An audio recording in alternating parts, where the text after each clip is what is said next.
나머지 팀장님들도 어떻게 한 분 한 분 저는 그러네. 예 정확하게 잘 모르니까 그래도 한번 소개를 어떻게 이렇게 돌까요? 어떻게 할까요? 네, 유일한 아니다. 요 자리 원탁에서는 청일점이시니까 팀장님부터. 저는 A 플러스 S에 있고 박재영이라고. 네, 반갑습니다. 네. 저는 유니키의 이복순입니다. 네, 반갑습니다. 저는 그 팀장이랑 같이 삼보금에 이렇게 진장의 BM재무에 있는 문준사입니다. 반갑습니다. 오늘 그래서 이제 너무 막 격식을 갖춘 자리가 아니기 때문에 편하게 질문을 해주시면 저도 편하게 답변을 드리도록 하겠습니다. 자, 그러면 시작을 해볼까요? 네. 네. 일단은 저는 이걸 하면서 이게 지난번에 강의할 때도 제가 요 자료를 썼었어요. 9가지 무기를 가진 자가 부자가 된다. 제목은 약간 거창한 것 같아도 실제로 우리 내용을 들여다보면 우리가 진짜 그런 고민을 안 할 수가 없더라고요. 요 며칠 전에도 이제 확실하게 그 국회 발의가 통과가 됐잖아요. 병원에서 실손 청구하는 거 더 이상 청구 서비스를 거치지 않고 직접 이제 넘어간다. 근데 저는 그 부분에 대해서는 사실 정말 그게 판도라의 상자가 아닌가라는 생각을 굉장히 많이 합니다. 일단 우리 보험인의 입장이 아니고 내가 그냥 병원의 환자의 입장이어도 단순히 어떤 거는 가서 내가 검사만 받았고 그런데도 불구하고 내 의지와 상관없이 그게 바로바로 다 어떤 그런 기록이 넘어간다. 그리고 그 전에는 그게 ICPS 즉 국민건강보험공단에서 이제 자기네들이 갖고 있는 자료에만 있었던 것들이 보험회사의 무작위로 무조건 다 넘어가면 이거야말로 굉장히 안 좋은 거 아니냐, 부작용이 분명히 생길 거다라는 생각이 들고요. 그리고 어떻게 보면 맥락이 요즘 혹시 BCDC라고 얘기 들어보셨나요? BCDC. 그게 뭐냐면 블록체인을 기반으로 한 중앙은행 그 제도를 얘기를 하는 거잖아요. 그래서 그 비트코인이랑 요즘에 가상화폐가 많이 떴던 이유도 결국에는 그 화폐 자체를 더 이상 유형의 화폐가 아니라 디지털 화폐로 해서 이제 중앙은행에서 자기네들이 일괄로 관리를 하겠다. 그러니까 당연히 그거는 미국이 이제 제왕이 되겠죠. 미국을 따라서 다른 나라의 자산까지도 다 들여다보는. 그다음에 한 나라 기준이면 어때요? 우리나라 대통령이 누가 되냐에 따라서 내 지갑, 내 통장들이 그냥 진짜 1원짜리 하나도 남김없이 샅샅이 다 틀리잖아요. 그러면은 내가 열심히 벌어서 버는 동안에 내가 이미 소득세를 냈고 그런데 그 모아놨던 재산을 내가 내 자녀한테 준다니까 또 증여세를 내래요. 안 그래도 우리나라는 증여세가 유럽보다도 이 비율이 높은데 그래서 그런 제도들이 사실 이게 자꾸 디지털화가 돼가는 게 과연 좋은 건지 나쁜 건지 저는 좀 우려스럽다라고 생각을 할 수밖에 없는 세상이어서 그래서 좀 두렵더라고요. 이게 제가 9가지 무기를 가진 자가 부자가 된다라는 맥락도 사실은 그래요. 우리가 영업을 하면서 처음에는 다들 그렇잖아요. 지인 영업, 지인을 기반으로 발판을 만들어서 이제 저변을 확장을 해나가고 그러다 보니까 소개로 가다 보니 어떤 분들은 나는 전혀 모르는 분인데 전화가 와서 아무개 소개로 전화했습니다 했는데 심지어 그 아무개 소개로 하는 그분조차도 나는 기억이 가물가물할 때가 있잖아요.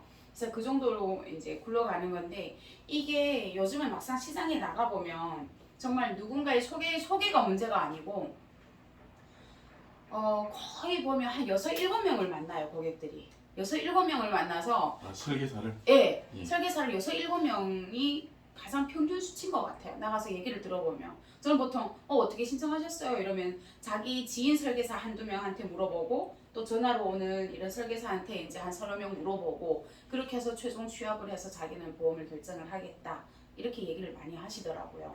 근데 그 비율이 제가 얼추 계산을 해보니까 약 한 70% 후반에서 80% 초반까지 가더라고요. 그러면 또 이미 복순 팀장님 같은 경우도 오래도록 영업을 해 오셨기 때문에 더 아마 체감이 되지 않으실까 싶어요. 지인들이 나랑 같이 나이가 먹어가면 그 자녀들도 어째요? 성인이 되다 보니까 20대 30대가 되다 보니까 부모님들이 그동안에 열심히 가입을 해서 줬던 보험을 갖다가 넘겨줬더니 2달도 안 가고 다 날려먹고 다 해지하고 그 다음에 이제 또 부모들이 걱정돼갖고 야 너 보험 넣어라 하니까 어때요? 아 됐어 내 알아서 인터넷에 넣을게. 심지어는 그 다음에 이제 약간 나이가 드신 고객님들은 이런 표현도 있어요. 내가 실컷 이제 보상 분석까지 해서 이 사람이 그래도 이 금액만큼 해서 이렇게라도 조금 보험을 들고 가게 안전하게 지켜줘야지 하고 해줬더니 진짜 이게 명절이 명절 같지가 않은 게 설하고 추석만 지나고 휴가철만 지나면 보험 해지율이 우수수수 올라가요. 나이 드신 분들이 가입한 거는. 그러니까 60대 고객들이 그런 경우가 많은 게 자녀들이 이제 그 설명절, 추석 명절 연휴 때 왔다가 얘기를 하다가 부모님들이 야 나 이번에 이런 보험 가입했어 얘기가 나오니까 다짜고짜 자기 전문가도 아닌데 아 엄마 아빠 돈도 없다면서 이런 보험을 왜 가입을 해 인터넷으로 가입하면 훨씬 싼데 뭐하러 이렇게 비싸게 가입을 해서 우수수수수 해지가 들어와요. 그래서 그런 부분들도 사실은 고민스러운 부분이고 그리고 우리가 어차피 길게 설명하기보다 딱 보면 책상 다리가 3개, 2개, 1개로 책상이 올바르게 서 있을 수 있어요. 3개까지는 그래도 불안불안 어떻게 되겠지만은 4개는 돼야지 얘가 제대로 딱 서 있을 수가 있잖아요. 그래서 지인 영업도 영업이고 소개도 영업이고 개척도 영업인데 요즘은 보면 지인은 어떻게 됐든 간에 결국 말라가는 저수지인 거고 소개는 뭔가가 내가 다져진 다음에 나오는 게 소개고 개척은 정말 진짜 신발바닥이 닳도록 이제 개척을 해도 나올까 말까 몇 년을 개척을 해도 못 잡아내는 분들은 안 되더라고요. 그래서 요즘은 그나마 이제 또 다른 대안으로 떠오르는 게 DB 영업이거든요. 그래서 DB 영업 중에는 사실 병원의 인하우스도 DB 영업 중에 한 분야예요. 그래서 오늘 DB 영업을 한번 이제 밖에서 이제 이거는 거의 서울 경기권에서 많이 활용하는 방법이고요. 이제 팀장님들도 아마 어느 부분을 인정을 수긍을 하실 거예요. 서울 경기권보다는 여기 아래 지방은 어떤 정보라든가 영업 패턴이라든가 영업의 어떤 그런 환경이라든가 이런 것들이 사실 서울 경기권보다 떨어져요. 심지어 어떤 부분은 약간 경북에 좀 외곽지로 나가게 되면 한 20년 전의 풍경을 보게 돼요. 아직도 어떤 시기냐면 아까 팀장님께서 들고 오신 서류 가방 있잖아요. 그 서류 가방보다 한 2배 정도 두꺼운 가방 하나 들고 그 다음에 또 옆에다가 새카만 가방 하나 들고 옛날에 우리 왜 한 20-30년 전에 교보 아줌마, 대한생명 아줌마 보듯이 이렇게 해갖고 한쪽에는 서류 한쪽에는 고무장갑 비닐팩 넣고 그리고 이제 굽이 낮은 검정색 구두, 검정색 정장을 입고 하루 종일 동네로 버스 타고 돌아다니는 거예요. 자가용도 안 타시고. 그런데 거기는 어떤 사람들이 먹히냐? 저 진짜 멘붕이었어요. 의외로 경북 지역에 가니까 살아남는 회사는 상품도 안 중요해. 삼성이라야지 살아남아요. 깜짝 놀랐어요. 아직까지. 예, 그리고 진짜 포항에 한 내에 있는 시장에 고객 만나러 갔다가 시장이 너무 조용하길래 어라? 여기가 너무 조용하네. 어차피 나 왔는데 고객 상담은 끝났고 주말이고 오후에는 이제 스케줄 없으니까 기왕 온 거 개척하고 가야지 하고 차에 다시 가서 운동화 갈아 신고 그리고 이제 설문지랑 쫙 들고 시장 입구를 이제 쫙 돌고 이런데 좀 있으니까 아줌마 한 사람이 새까만 정장 입은 60대 중반 되신 분이 딱 봤을 땐 절대 영업하시는 분 아니에요. 그냥 그 동네 약간 싸움 잘하는 아줌마 같이 생기셨는데 딱 오더니 아줌마요 이러더라고요. 그래서 놀래갖고 예 저요 이랬더니만은 여기 어디라고 말 붙이고 지금 그 짓을 하고 있나 이러고 욕하시는 거예요. 그래서 지금 뭐 잘못했습니까 그랬더니 그 어느 보험사한테 그따구로 매너 없이 하냐고 저보고 막 뭐라 하시는 거예요. 그래서 아니 여기 뭐 어디 특정 지역에 전매하시는 곳인가요? 저 간판 예 그래서 간판도 없고 해서 그냥 기왕 온 김에 상담 마치고 잠깐 설문조사 좀 하려고 왔는데요. 그랬더니 설문조사하고 나발이고 다 필요 없고요. 여기는 내가 20년 동안 꽉 잡고 있는 곳이니까는 그만 가있어라고 소리 지르는 거예요. 깜짝 놀래갖고 거기서 제가 큰 소리 쳐봐야 다 그분 편일 거잖아요. 그래서 아무 말 안 하고 아유 제가 몰랐습니다. 간판이 없어서요. 그만 가겠습니다 하고 나왔던 경우도 있거든요. 그 정도로 폐쇄적인 데는 엄청 폐쇄적이에요. 왜 대신에 또 재밌는 게 개척은 그 지역을 잘 모르고 들어가면 그렇게 혼날 수도 있어요. 근데 한 분 한 분 가서 고객을 만나잖아요. 한 고객을 만나면 그 다음에 줄줄이 소시지예요. 또 재밌는 게. 한 사람이 이때까지 삼성만 막 맹신을 하다가 제가 심지어는 50대 중반 되신 분한테 물어봤었거든요. 아니 이지호는 신기해요. 왜 이렇게 삼성을 좋아라 하세요? 혹시 삼성에 뭐 주식이라도 하나 들고 계세요? 하니까 그런 건 모르겠고 삼성이 튼튼하잖아 이러시는 거예요. 그러니까 다 필요 없는 거예요. 완전히 한 20-30년 전에 이제 영업을 하고 계시더라고요. 그래서 그런 데도 있고 하니까 울산 기준으로 보면 울산은 그래도 많이 앞서가고 있는데도 그런 데보다는 또 서울 경기보다는 약간 이제 또 다른 분위기인 데도 있고 하니까 오늘 같이 한번 보시면 좋겠습니다. 그리고 무엇보다 저 같은 경우는 이거 왜 안 넘어가지? 잠시만요. 네. 요거 시작하기 전에 저 같은 경우는 애초에 원래 영업을 먼저 시작을 했던 게 아니라 신동아 화재의 여직원으로 먼저 출발을 해서 이제 보험이라는 게 어떤 아이인지를 먼저 익히고 몸으로 익히고 나서 나중에 이제 또 설계 지원 매니저도 하고 교육 매니저도 하면서 이제 보험이라는 그 영업 현장을 저는 몸으로 먼저 익혔었잖아요. 제가 아마 저도 제가 지금 생각을 해보면 처음부터 보험 영업을 했으면 아마 지금의 모습은 아니었을 것 같아요. 하다가 힘드네 빡세네 하고 모르겠어 난 다시 돌아가서 그냥 내가 원래 이제 학원 강사 할 거야 하고 아마 유턴을 했을 것 같아요. 근데 이미 오랫동안 보험회사는 어떻게 해야지 살아남는 건지를 눈으로, 귀로, 몸으로 먼저 지켜봤었기 때문에 아마 더 빨리 이제 속도를 낼 수 있지 않았을까 좀 그런 생각을 해요. 그래서 오늘 이제 제가 말씀을 드릴 거는 크게 4가지, 요약을 하면 4가지인데요. 마인드셋, 그 다음에 왜 DB 영업인가, 그 다음에 DB 도대체 무엇이길래, 4번째는 그렇구나, 알겠어, 이렇게 넘어갈 거거든요. 자, 근데 그 전에 시작하기 전에 한번 질문을 드려볼게요. 지난번에는 이 내용은 아마 팀장에 없었죠. 자, 오늘은 되게 쏙딱 하니까 대답 회피가 안 됩니다. 잘 대답을 해줘 보세요. 오늘 굉장히 동기부여 하시는 데는 마인드셋을 다시 잡는 데는 좀 도움이 될 것 같아요. 자, 당신의 꿈은 무엇입니까? 그 전에 먼저 섣불리 대답을 하지 마시고요. 어릴 때 누군가가 나한테 야, 아무개야, 너 꿈이 뭐야? 너 커서 뭐 될래? 이러면은 뭐라고 대답하셨어요? 선생님. 네, 잘 어울리세요. 진짜 딱 고등학교 이제 국어나 수학 선생님 제일 어울리는. 우리 팀장님은요? 저는 인테리어? 인테리어 디자이너. 네, 팀장님은요? 생명공학. 생명공학이요? 여기 우와. 있는데. 예.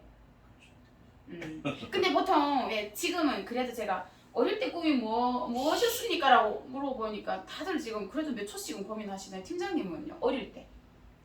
우리 어릴 때는 항상 뭐 먹고 사는데 지장 없더라고. 대통령, 네. 변호사. 뭐 그런 거 아니었어. 아니 제가 했어요. 원단 꿈이 없었어. 그럼 뭐 사장님? 평범한 직장인. 평범한 안정적인? 직장인. 근데 그건 약간 컸을 때고. 뭐 한 그런 7살, 거 8살. 어릴 때 공무원이. 내 기억은 그런 거 없었어. 공무원 선생님한테 공무원, 선생님도 공무원. 네, 그쵸. 그러니까 보통 그렇게 대답하시잖아요. 지금 만약에 현재 당신의 꿈은 무엇입니까? 라고 하면 대답하기가 대답하시는 시간이 더 길어질 거예요. 맞죠? 로또. 그거는 확고한 꿈이시네요. 로또 1등? 로또 1등 그때 내 친구가 그러더라. 야, 너가 엄마 친정집 밑에 로또 샀냐? 나 로또 안 사는데 친정집에 일주일에 3번을 가고 4번을 가거든요. 네. 일주일 애들 때문에 아주 어려요. 명당이요. 초등학생이랑 4번을 우리 명당 자리잖아요. 우리가 로또 1등 진짜 많이 하는데 로또 샀어? 그러면 나 몰라 로또 안 사는데. 그러면 거기서 1등도 나왔대. 그러면 언제? 저번 주에?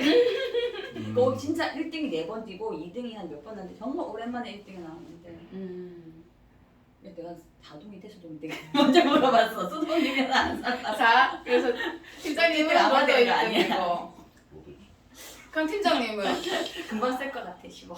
근데 단순히 꿈이란 자체를 본다 그러면 그걸 이루더라도 그 다음 또 고민이 있을 것 같아요. 그렇죠. 근데 너무 멀리 가지 마시고 지금의 꿈을 얘기하시라고 하면 쉽게 설명이 되시나요? 어릴 때 같이 바로 답이 나오나요? 잘 안 안 나오죠?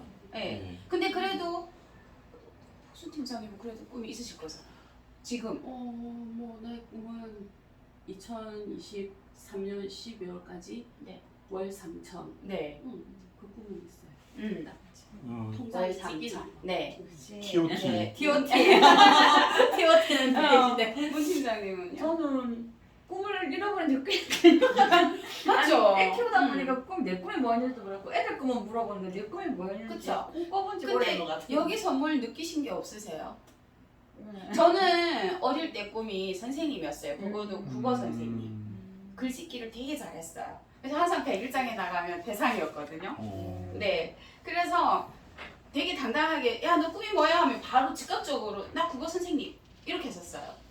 근데 어쨌거나 학원 강사 어학 가르쳤으니까 뭐 그냥 대충 때려잡아서 60% 이뤘다 치고요. 근데 지금은 당신의 꿈이 무엇입니까 하면 즉각적으로 뱉기는 해요. 왜냐하면 늘 머릿속에서 이제 생각을 하고 있으니까. 근데 이제 그게 확고한 게 아니라 설명이 길어지더라고요. 뭐냐면 첫 번째 나는 건강해야 되고, 예, 두 번째 빚이 없어야 되고, 세 번째 집이 있어야 되고, 네 번째 내 워너비 차를 사는 게 꿈이다. 근데 그 차를 사서가 문제가 아니라 산 다음에도 돈 걱정을 안 하고 마음껏 그 차를 굴릴 수 있을 때, 예, 그게 내 꿈이다라고 얘기를 하더라고요. 예, 지금도 똑같은 게, 나는 차는 최소한 이제 나이 들었으니까 벤츠 S클래스는 타고 싶은데, 뭐 어디가 차가 완전 전복돼서 전손 처리가 되더라도 돈에 대해서 걱정을 안 하고 운전할 수 있어야 그 차를 살 수 있는 거잖아요. 사는 게 문제가 아니고. 집도 이제 애들이 커가기 때문에 큰 집은 필요 없고, 이제 지금 있는 집을 약간 정리를 해서 그때그때 제일 최신의 제일 좋은 집으로 가고 싶다. 그 다음에 아직 건강하니까 괜찮고, 빚은 뭐 우리가 은행에 집은 다 저당 잡혀 있는 거고, 차도 뭐 은행에 어느 정도는 뭐 그쵸, 트렁크 하나라도 잡혀 있는 거잖아요. 그런데 자, 그렇다면 여기서 한번 느껴보세요. 아까 제가 질문 중에 드렸던 건데, 어릴 때는 탁탁탁탁 질문이 바로바로 나왔어요. 근데 지금은 저도 방금 전에 되게 구구절절 설명이 길었잖아요. 그게 무슨 차이냐? 이 차이예요. 어릴 때는 직업에 대해서 물어보면 과학자, 공무원, 선생님, 작가, 대통령 뭐시기 막 나와요. 그래서 어린 시절 너의 꿈이 뭐냐 하는 질문에 거침없이 대답할 수 있었던 그 꿈이 지금은 왜 꿈이 무엇이냐고 그러면 대답을 쉽게 못하냐. 왜냐하면 의사, 과학자, 변호사, 선생님, 공무원, 판사, 금융가 뭐 등등등 뭐시기, 이게 다 직업이었던 거예요. 내 꿈이 아니라. 내가 갖고 싶었던 직업이었던 거예요. 그냥 그때 당시는. 근데 지금 맞죠? 지금 보면은 꿈이 아니라 직업인 거죠. 근데 저는 방금 전에 팀장님께서 지금의 꿈은 무엇입니까? 라고 했더니만은 월납 3천이라고 말씀을 하셨잖아요. 그거는 확고하게, 이게 팀장님께서는 매일같이 내가 이루고자 하는 거를 생각을 하고 계시다는 거예요. 근데 이게 정말 무서운 게, 엊그저께 제가 교회에 잠깐 누가 이제 도움을 좀 달라 해서 교회에 이제 갔었는데, 갔다가 목사님하고 커피 한 잔을 하는데 목사님이 그런 이야기를 하시는 거예요. 이렇게 바쁜 사람을 이렇게 교회에 불렀는데도 항상 빵실빵실 웃고 오는 모습이 되게 고맙다고. 왜냐면 교회에 이제 중국이 아니라 정확하게 대만에서 얼마 전에 국내로 들어오신 화교분 가족이 계시다 보니까 이분들이 아직 언어가 되게 서툴러요. 그래서 이제 설교한 말씀을 다시 전달을 해줘야 되는데 안 되잖아요. 중국어를 원활하게 할 수 있는 사람이 없으니까. 그래서 이제 제가 가서 해주고 하다 보니까. 근데 그 이야기를 하는 거예요. 그러다가 하시는 얘기가 꿈하고 직업에 관해서 얘기가 나온 거예요.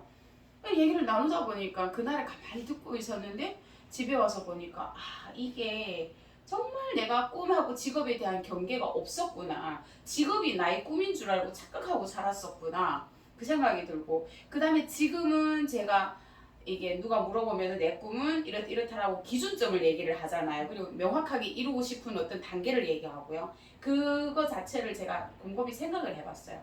그렇게 얘기가 나올 수 있는 이유는 최소한 내가 하는 일에 대해서 방향성을 명확하게 알고 있고, 그 다음에 내가 이루고 싶은 목표에 대한 목표 설정이 명확하게 되어 있기 때문에 정확한 목표가 나오는 거예요.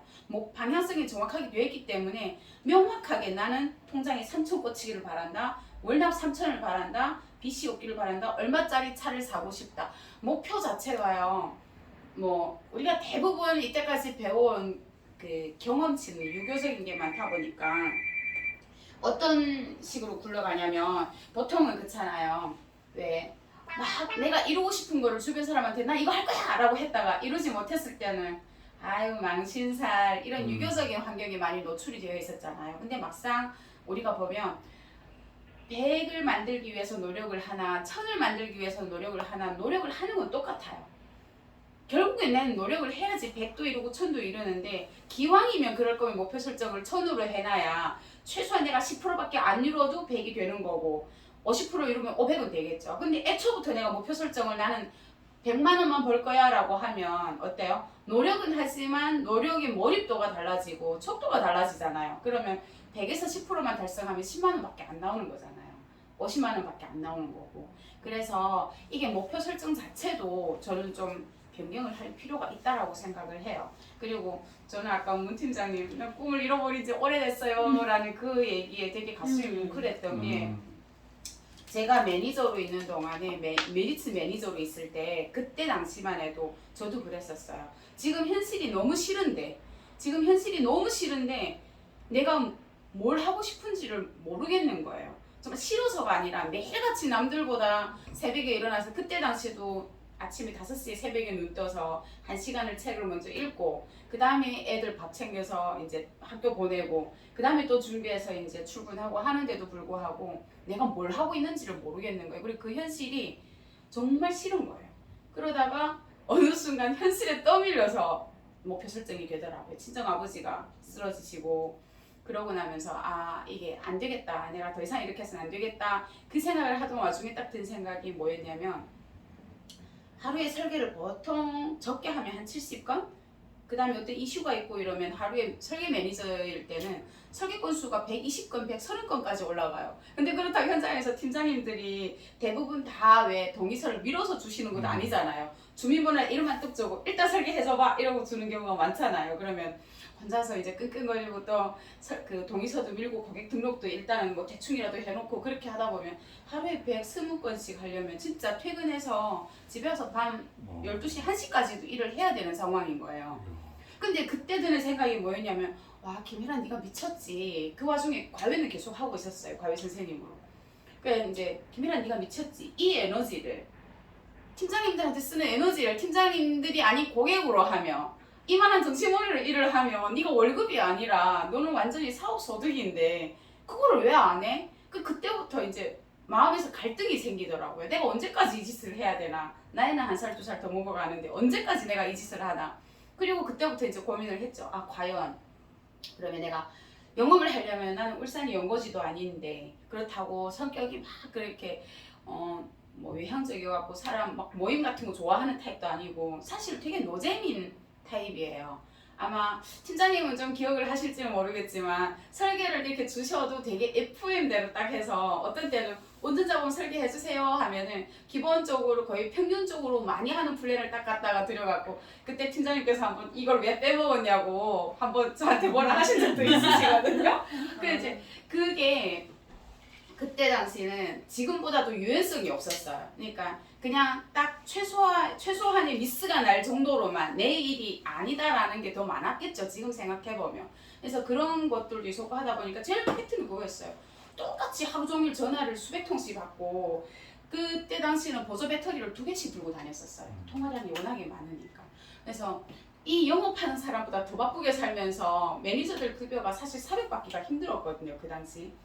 그러면 이걸 내가 영업으로 하면 2천이든 4천이든 5천이든 이게 맥스가 없을 건데 내가 왜 이 바보 짓을 하냐 그러면서 고민을 했던 게 나는 지인이 없는데 그럼 내가 어떻게 영업을 해야 되나라는 고민을 그때부터 하기 시작을 했었어요.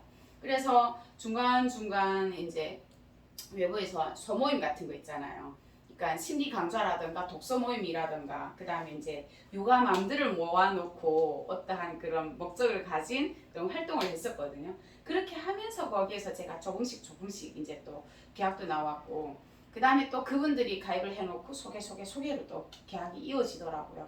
그래서 그게 되니까 그 다음에는 이제 준비가 되니까 아 이게 되는구나. 그러면 여기서 나는 한 단계 또 도약할 거다. 아예 모임 같은 경우는 제가 선생님이라는 강사라는 입지로 다가가지만 아예 생판 모르는 사람으로 내가 이제 다가갔을 때는 또 다른 게 아니냐라는 생각은 했어요. 일단은 해보자. 그렇게 해서 시작을 했던 게 DB 영업이었거든요. 근데 DB 영업을 하면서 처음에 이제 DB 같은 경우는 거의 녹취 파일 같은 게 다 따라와요. 콜센터에서 고객하고 통화를 하는 그 내용들이 음성으로 이제 육성 그대로 넘어오니까 이 고객을 말투를 듣고 일단 먼저 어느 정도 파악이 되잖아요. 그럼 전화할 때 어떻게 할까? 처음엔 저도 시행착오는 좀 많이 겪었어요. 그랬는데 한 2달 정도 지나니까 확신이 서더라고요. 확신이 딱 서서 아 이렇게 하면 되겠다 해서 그걸 적용하고 조금씩 바꿨는데 거의 한 6개월 지나니까 그 다음부터는 DB 영업 자체가 저는 바로 자리가 잡히더라고요. 그래서 굴러갔던 건데 일단은 제가 이렇게 말씀을 드리는 게 꿈하고 직업 사이에서 내가 명확하게 내 목표성을 가지고 목표 설정은 절대 뭐 얕게 한다라고 해서 낮게 잡는다라고 해서 내가 그 목표 달성이 되지는 않아요. 그러니까 기왕이면 나는 1억 벌겠어. 월납 3천 하겠어. 정말 그게 맞는 겁니다. 그 월납 3천을 잡고 내가 부지런히 뛰어야 최소 안 돼도 1,000원 될 거고 2,000원 될 거지만 아예 애시당초 아유 나는 뭐 한 달에 100만 찍어도 감사하겠어 이러면 100 찍어지지가 않아요. 정말 100 찍으면 돼라고 하면 100이 안 찍어집니다. 그냥 한 70, 80 이렇게 찍어지죠. 그러니까 이 목표 설정에 대한 부분은 제 경험치로 좀 말씀을 드리고 싶어서 요거는 제가 했던 거고요. 이제부터 시작을 할 건데 마인드셋. 저는 그랬어요. 차, 혹시 덥지 않으세요? 살짝 문 열까요? 여기 맞바람이 쳐갖고. 네.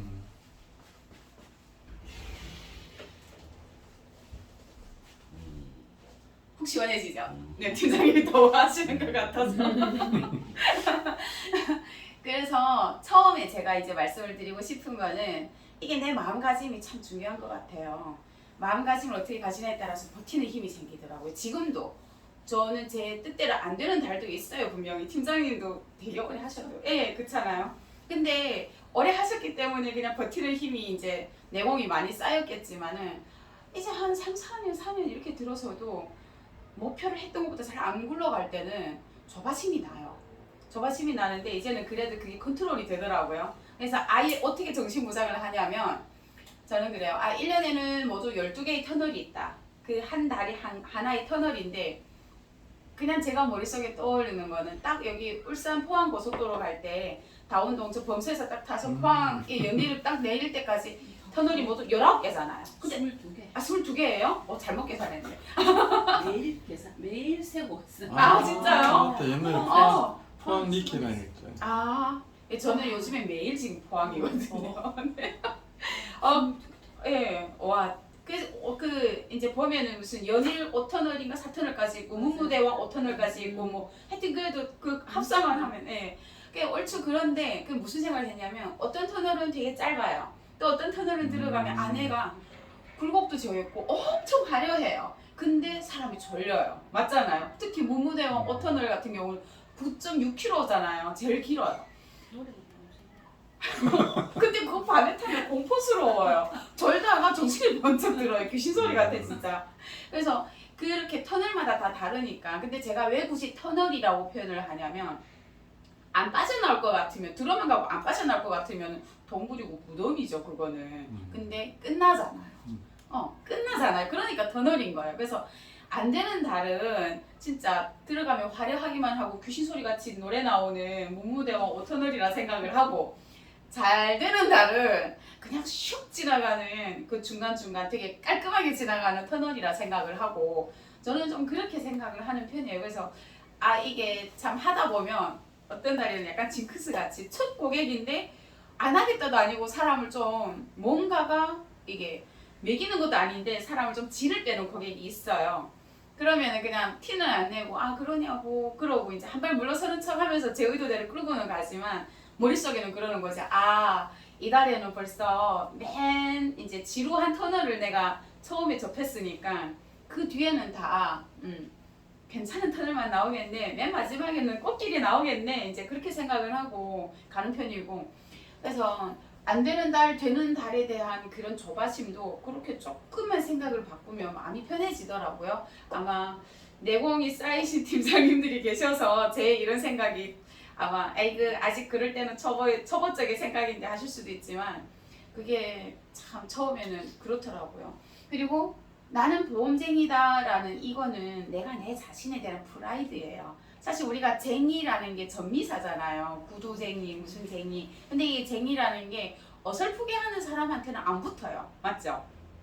잘하는 사람한테 경험치가 오래된 사람한테 쟁이라는 단어가 붙기 때문에 결국 나는 보험쟁이다. 저는 인스타 해시태그도 나는 보험쟁이다라고 잘 넣지만 쟁이라는 거는 정말 전문가이기 때문에 이 자체의 프라이드를 가지는 게 정말 중요하더라고요. 어떤 때 가보면 어제 같은 경우도 가서 고객을 만났는데 섬뜩했어요. 들어갔는데 그 뭐죠? SGI라고 혹시 들어보셨나요? SGI 남녀 호랑교 남녀 호랑교 일본 예. 남녀 호랑기. 아 호랑이는 개교예요? 응. 네, 말도 빠르고 하니까. 마사지아이라고. 네, 근데 갔는데 이름도 바뀌었다. 어, 듣기만 했어. 네. 아주머니인데 덩치가 이만한데 눈빛이 진짜 섬뜩한 거예요. 근데 이게 저는 그렇게 신실한 신자가 아니에요. 교회도 좀 깨도 부리고 바쁘면 안 가기도 하고 좀 약간 학생 때도 그렇게 범생이 아니었거든요. 그랬는데 갔는데 정말 섬뜩한 거예요. 눈빛이.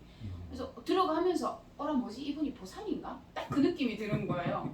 그래서 말은 안 하고 이렇게 싹 들어가 앉았는데 차를 주는데 이렇게 내려다보는 눈빛이 정말 사람이 소름 돋는 느낌 처음이었어요. 어제도. DB 예, DB 고객인데 경주였었거든요. 그러니까 이제 가만히 이렇게 쓱 둘러보니까 옆에 이렇게 단상 같은 것도 있고 촛대 같은 것도 있고 하길래 그냥 아무 얘기 안 하고 모른 척하고 이제 차는 마시지 않고 손으로 이렇게 만지고 이제 다른 얘기를 하다가 그 얘기를 했는데 아우 이분이 기가 장난이 아닌 거예요 진짜.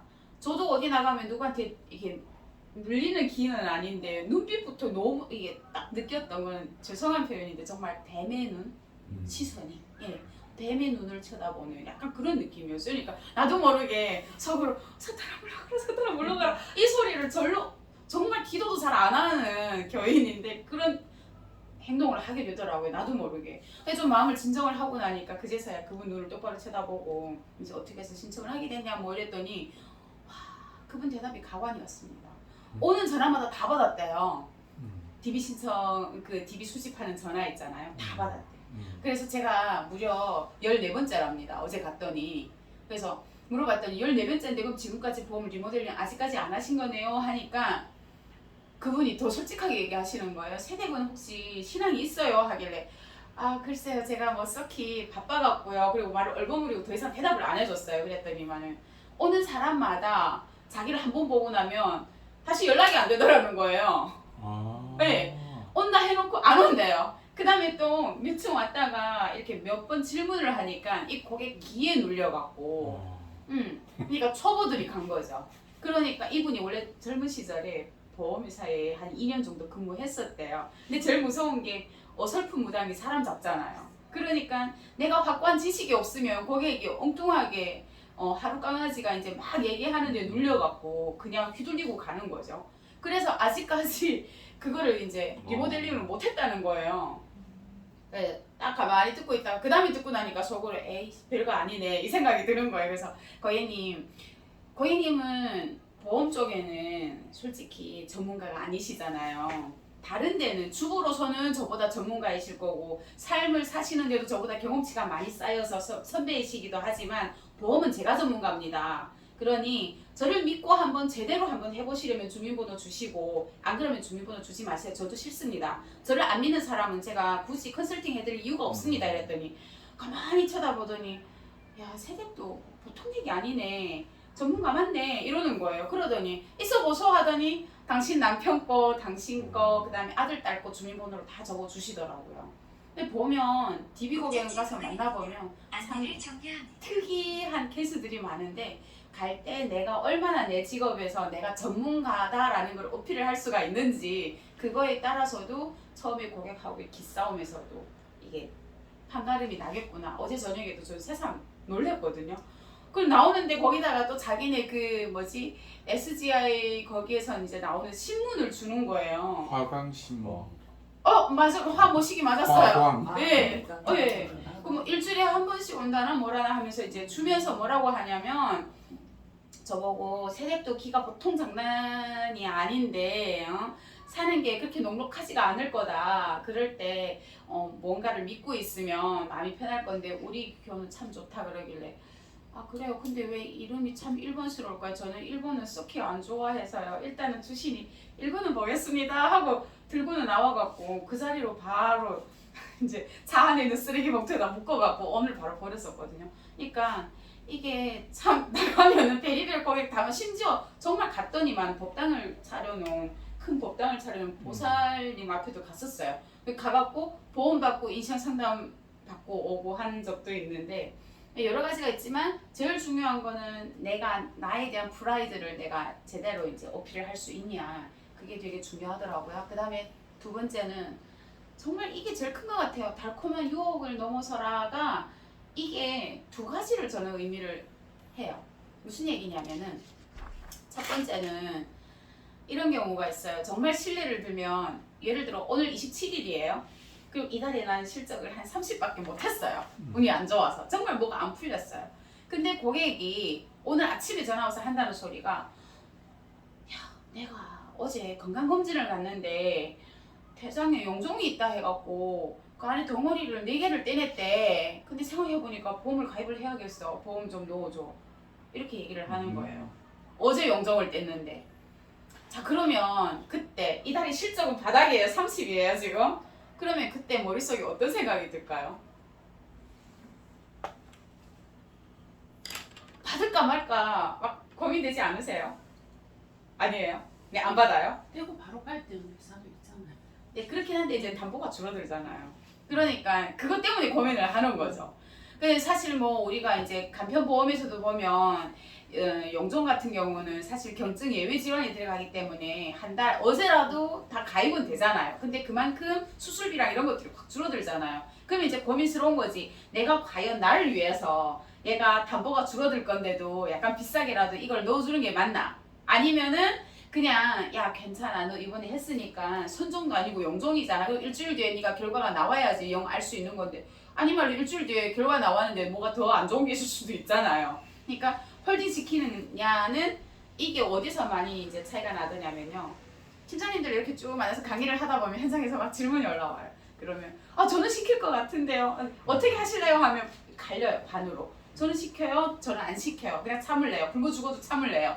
이렇게 넘어가는데 이게 정말 나중에 분쟁의 소지가 생길 수가 있잖아요. 안 시키는 게 맞지. 맞죠? 예, 맞죠. 시켜야지. 그래서 그런 경우, 그 엄청 갈등, 내가 안 풀릴 때 특히나 그게 더 갈등이 되죠. 그 다음에 두 번째는 뭐냐면, 거지 의무 위반. 거지 의무 위반. 고객이 막 그래요. 아, 괜찮아. 내가 알아서 할게. 나 3년 동안 병원에 가도, 5년 동안에 병원에 가도 나 청구 안 할게. 그냥 이거 이대로 가자. 니도 좋고 나도 좋고. 고객이 작전이 들어와요.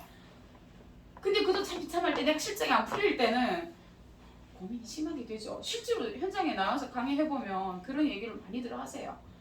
그럼 그럴 때는 어떻게 하시겠어요? 안 하지. 안 하지. 그렇죠. 다 팀장님들은 응. 욕하네요. 이미 그런 게 한번 들은 적이 있어가지고 내가 내 밥집 건들린다 내가 한마디 해서 딱 한번 듣 니는 상관없는데 내 밥집을 하네요. 그렇죠. 실제로 아니 그리고 이게 또 고객하고 FC가 계속 인맥적으로 사이가 맞아. 좋을 수가 없어요. 사이가 틀어지잖아요. 바로 물고 들어와요, 진짜. 맞아. 그렇기 때문에 저게 정말 골 때리는 상황이고 그다음에 평소 그런 사람이 또 보면 재밌는 게 평소에 미리미리 야 너 보험 하나 좀 챙겨둬 할 때는 죽어도 말을 안 들어요. 그러다가 딱 여기 닥치니까 아 보험 하나 넣어야겠어. 괜찮아. 나만 말 안 하면 되잖아. 니만 말 안 하면 되잖아. 아 요즘 우리나라 시스템이 얼마나 좋은데요. 털면 다 나오는데. 네 털면 다 나오는데. 그래서 달콤한 유혹을 넘어서라. 저거는 정말 내 자신을 보호하기 위한 거라서 꼭 필요한 거고. 그 다음에 나만의 전략 수립. 적어도 아마 인하우스 영업하셔도 필요하지 않나요? 네.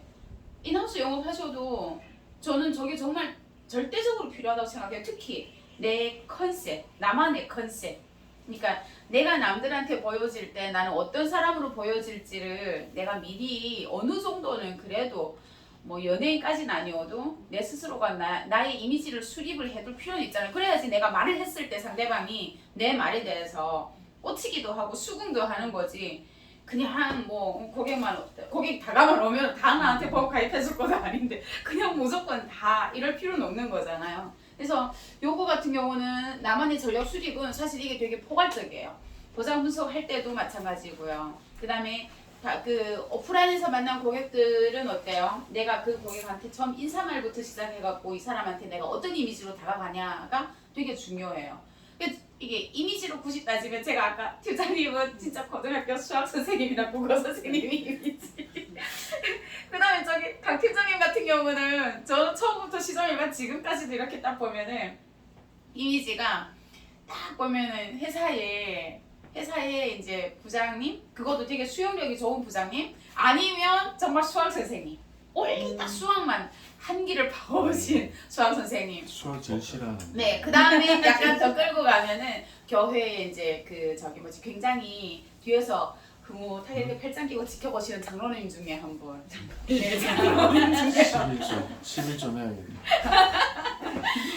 정말 이게 사람이 이미지가 있어요. 그리고 팀장님 같은 경우는 오늘 저는 처음 뵀잖아요. 그러면 이 딱 느끼는 이미지가 특히 왜 우리가 영업을 하다 보면 주로 주부들을 많이 만나잖아요. 그럼 팀장님도 제가 느끼기에 특히 그 비슷한 연령대의 애기 엄마들, 아이 키우는 엄마들 만나면 거의 그냥 조용하게 많이 들어주시면서 이제 머리 끄덕끄덕 해주실 타입이지만 여기 팀장님도 보면 이게 아줌마들이 막 일단 가면 정신없이 막 자기 말부터 막 틀어놓잖아요. 그래도 그냥 머릿속에서 일단 내가 하나씩 정리를 할 망정 그냥 네 그쵸 네 맞습니다 하고 다 틀렸던 맞았던 일단은 다 수긍해주고 그분이 이제 수다를 다 떨어서 에너지가 빠질 때까지 기다려서 하실 것 같은 근데 그게 진짜 맞아요. 아줌마들 상대하려면 지가 이제 에너지를 힘을 다 뺄 때까지 기다려서 좀 들어줄 필요가 있잖아요. 그러니까 정말 딱 이게 그 나만의 이미지를 구축하는 게 정말 중요하더라고요. 그래서 저 전략 수립. 근데 저거는 정말 제가 말씀드렸던 대로 외적인 이미지도 중요하지만 나중에는 보장 분석. 보장 분석에도 나만의 색깔이 필요한 거고요. 그다음에 그 상품을 선택하는데도 또 나만의 어떤 시선이 필요하잖아요. 그리고 제일 중요한 거는 나 혼자 계획을 수립을 하면 뭐예요? 플랜을 짜면 뭐예요? 고객한테 가서 제안서를 내밀 때 어떤 태도로 고객한테 이제 나를 어필을 하냐. 그거 역시도 전략 수립 중에 하나니까 되게 포괄적인 것 같아요. 그리고 80조가 되어라. 이 부분은 아마 인하우스 영업하고 계시면 아마 좀 더 해당이 되지 않을까 싶어요. 그러니까 이게 무슨 얘기냐면은 80조가 저 약간 포장을 한다고 80조가 되어라 라고 했는데 정확하게는 약간 오지라퍼가 되어라. 네, 오지라퍼가 되어라.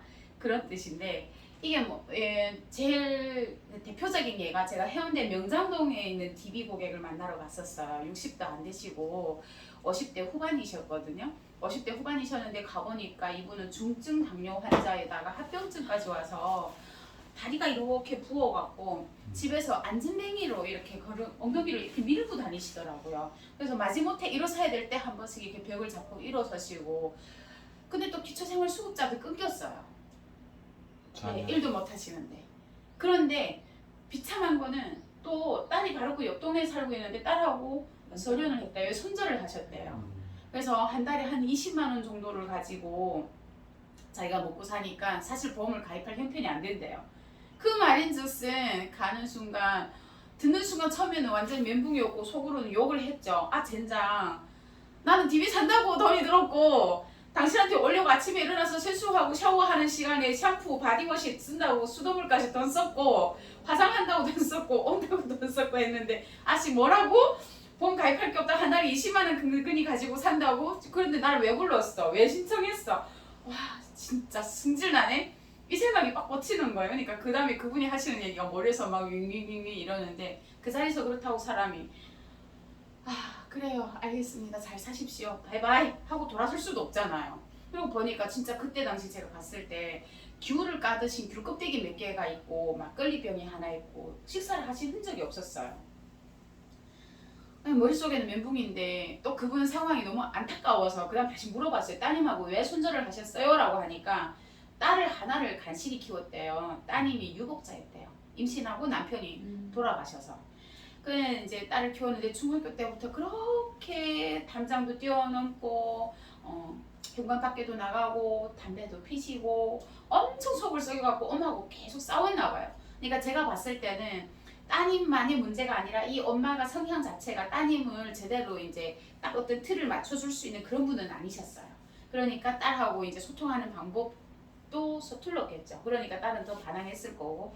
그래서 어찌어찌해서 딸이 이제 결혼을 했는데 직장 생활을 해야 되니까 손주를 4년을 딸 집에 가서 먹고 살고 하면서 이제 손주를 봐서 손주가 어린이집에 가기 시작을 하니까 딸이 사위하고 같이 눈치를 주기 시작을 하는데 사위보다 딸이 더 엄마를 구박을 하는 거예요. 그래서 이제 안 되겠다. 예, 그냥 내가 그동안 네 아들내미 봐주고 뭐 이런 것까지 다 좋으니까 그냥 나 집이나 하나 한 칸 얻어다오. 그분도 참 답답한 게 자기가 그나마 자그마한 집을 하나 들고 있던 거를 딸 집에 갈 때는 평생 거기서 살 거라 생각했나 봐요. 딸을 의지를 하고. 그래서 그걸 팔고 갔대요. 팔고 가면서 또 그 손주를 키우면서 자기가 그 돈을 또 야금야금 또 쓴 거죠. 그러니 돈은 벌기는 힘들어도 쓰는 건 순간이잖아요. 그러니까 나올 때는 집 한 칸 얻을 돈도 없었지. 그래서 딸한테 그걸 얻어달라 하니까 딸이 이제 엄마한테 엄마는 어떻게 딸한테 이럴 수가 있냐, 나는 무슨 돈이 있냐, 엄마를 이제 내보내려면 나는 그럼 또 빚을 얻어야 되니 어쩌니 저쩌니 하다 보니까 딸하고 심하게 다툰 거예요.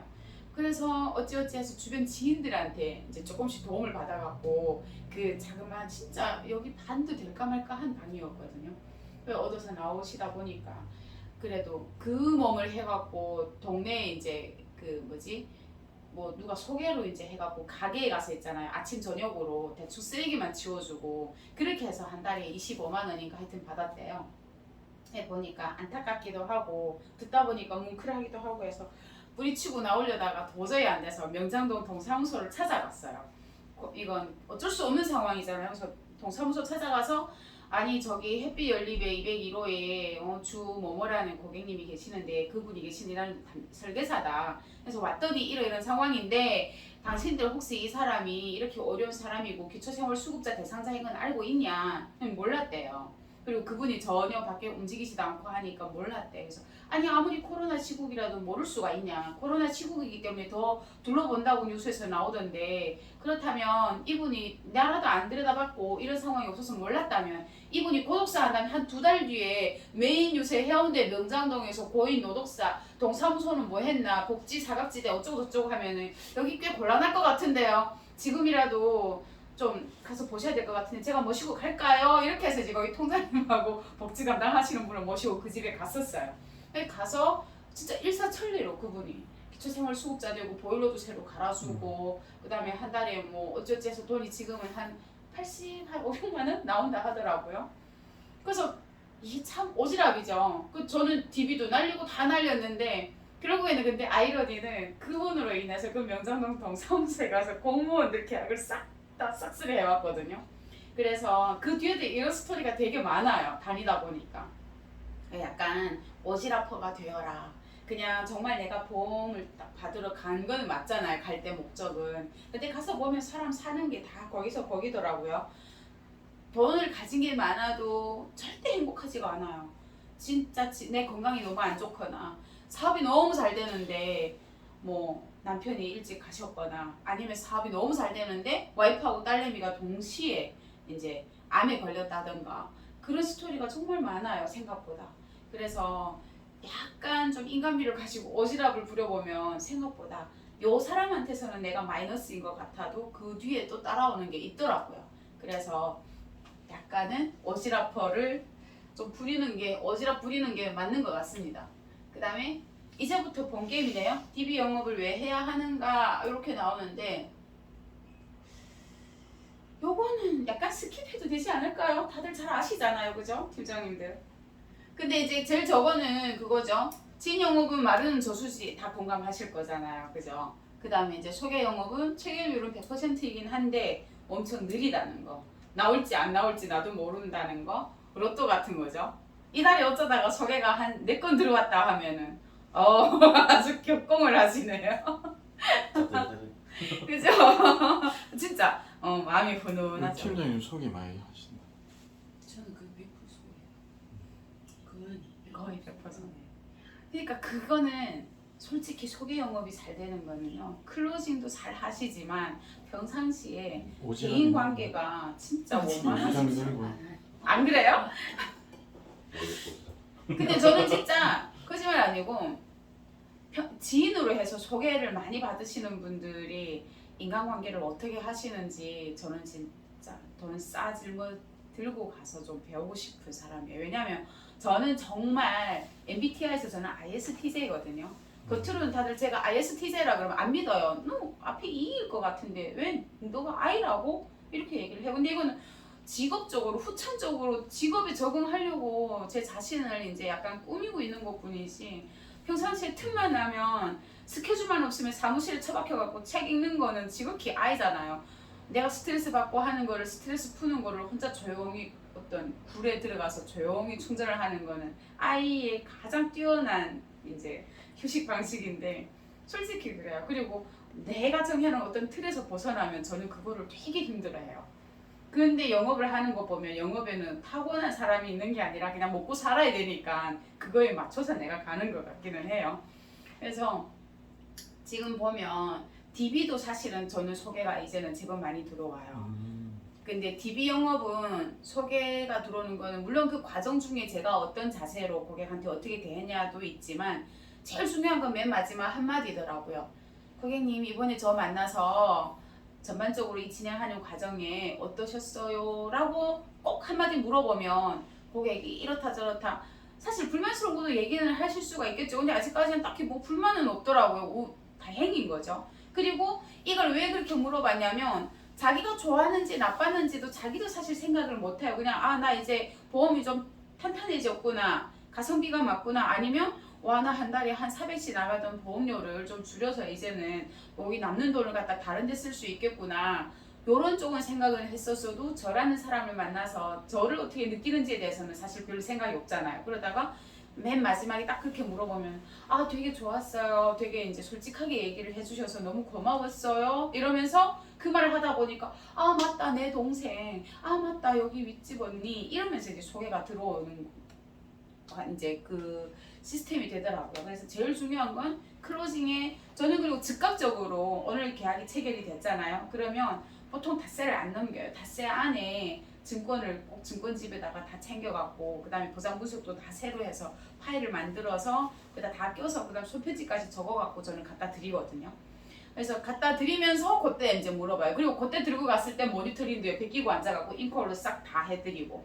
그래서 그렇게 하기 때문에 인콜 때문에 스트레스 받거나 뭐 아니면 뒷소리 나오거나 이런 건 아직까지는 한 건도 없었어요. 그리고 청약서에도 지금까지 딱 한 건밖에 없었고 유시율은 지금까지 진짜 100%이기 때문에 그 자체가 저는 되게 감사했어요. 사실은 제 고객들한테 DB 고객이기 때문에 저 진짜 뭐 전화 한 통으로 저랑 인연이 닿기 전까지는 제가 어떤 사람인지 어떻게 생겨먹었는지 자기가 어떻게 알겠어요. 그런데도 그거를 그 과정에 다 믿고 따라와 주시고 그렇게 또 유지도 잘 해주시는 것도 되게 감사한 거고.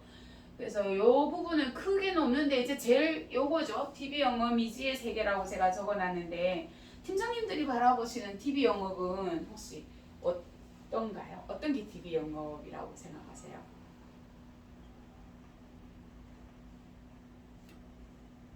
TV 영업을 하도 안 해봐가지고 옛날에 에이플스 다닐 때 그때 TV 받아서 네.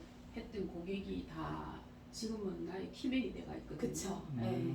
그게 중요하더라고요. DB를 받아가지고 이 DB 고객을 어떻게 내 사람으로 만드는지 거기에서 소개 나오는 지금 제가 양산에서 소개가 되게 많이 나오거든요. 옛날에 거기 소개를 DB를 받아서 갔는데 그분이 한 분이 암에 걸렸어요. 그래가지고 사망했거든요. 하고 나서 그 애들하고 다 그때 보험을 받으면서 지금까지도 계속 연락을 하고 사는데 그러니까 아까 전에 강사님 말씀처럼 좀 오지랖은 조금 넓어야 돼요. 네. 그 뒤처리를 끝까지 제가 다 해줬거든요. 그러고 나니까 이제 자기 이렇게 해가지고 네. 거의 일주일에 한 번 정도는 지금 양산 쪽으로 가고 있어요. 그러니까 이게 오히려 솔직히 지인보다 DB에서 소개는 더 많이 나와요. 결국에는 최초는 오랫동안 만났던 사람이 아니었네, 그죠? 네. 팀장님. 그렇죠. 실제로 제가 주변에 저는 오래도록 매니저로도 있었고 여직원으로도 있었기 때문에 신동아 화재 제가 총무로 입사했을 때 그때 당시 이제 설계사로 한 50대 되시던 분들은 이미 존재 자체가 달라지신 분들이 많으세요. 요단강을 건너신 분들이 꽤 되시거든요. 근데 그 중에 이제 아직까지도 현역으로 그때 당시 한 40대거나 30대였던 분들은 아직 현역에 계시는 분들이 몇 분 계세요. 근데 그분들 이야기를 들어보면 어쨌지 살다 보니까 정말 초창기에 내가 발판이 되었던 지인들은 연락 끊긴 지가 오래됐대요. 연락 끊긴 지가 오래되고 하다 보니까 소개로 들어왔던 그분들은 원래 다 지금처럼 뭐 DB 영업이니 뭐 이게 아니라 지인 아니면 소개 개척이잖아요.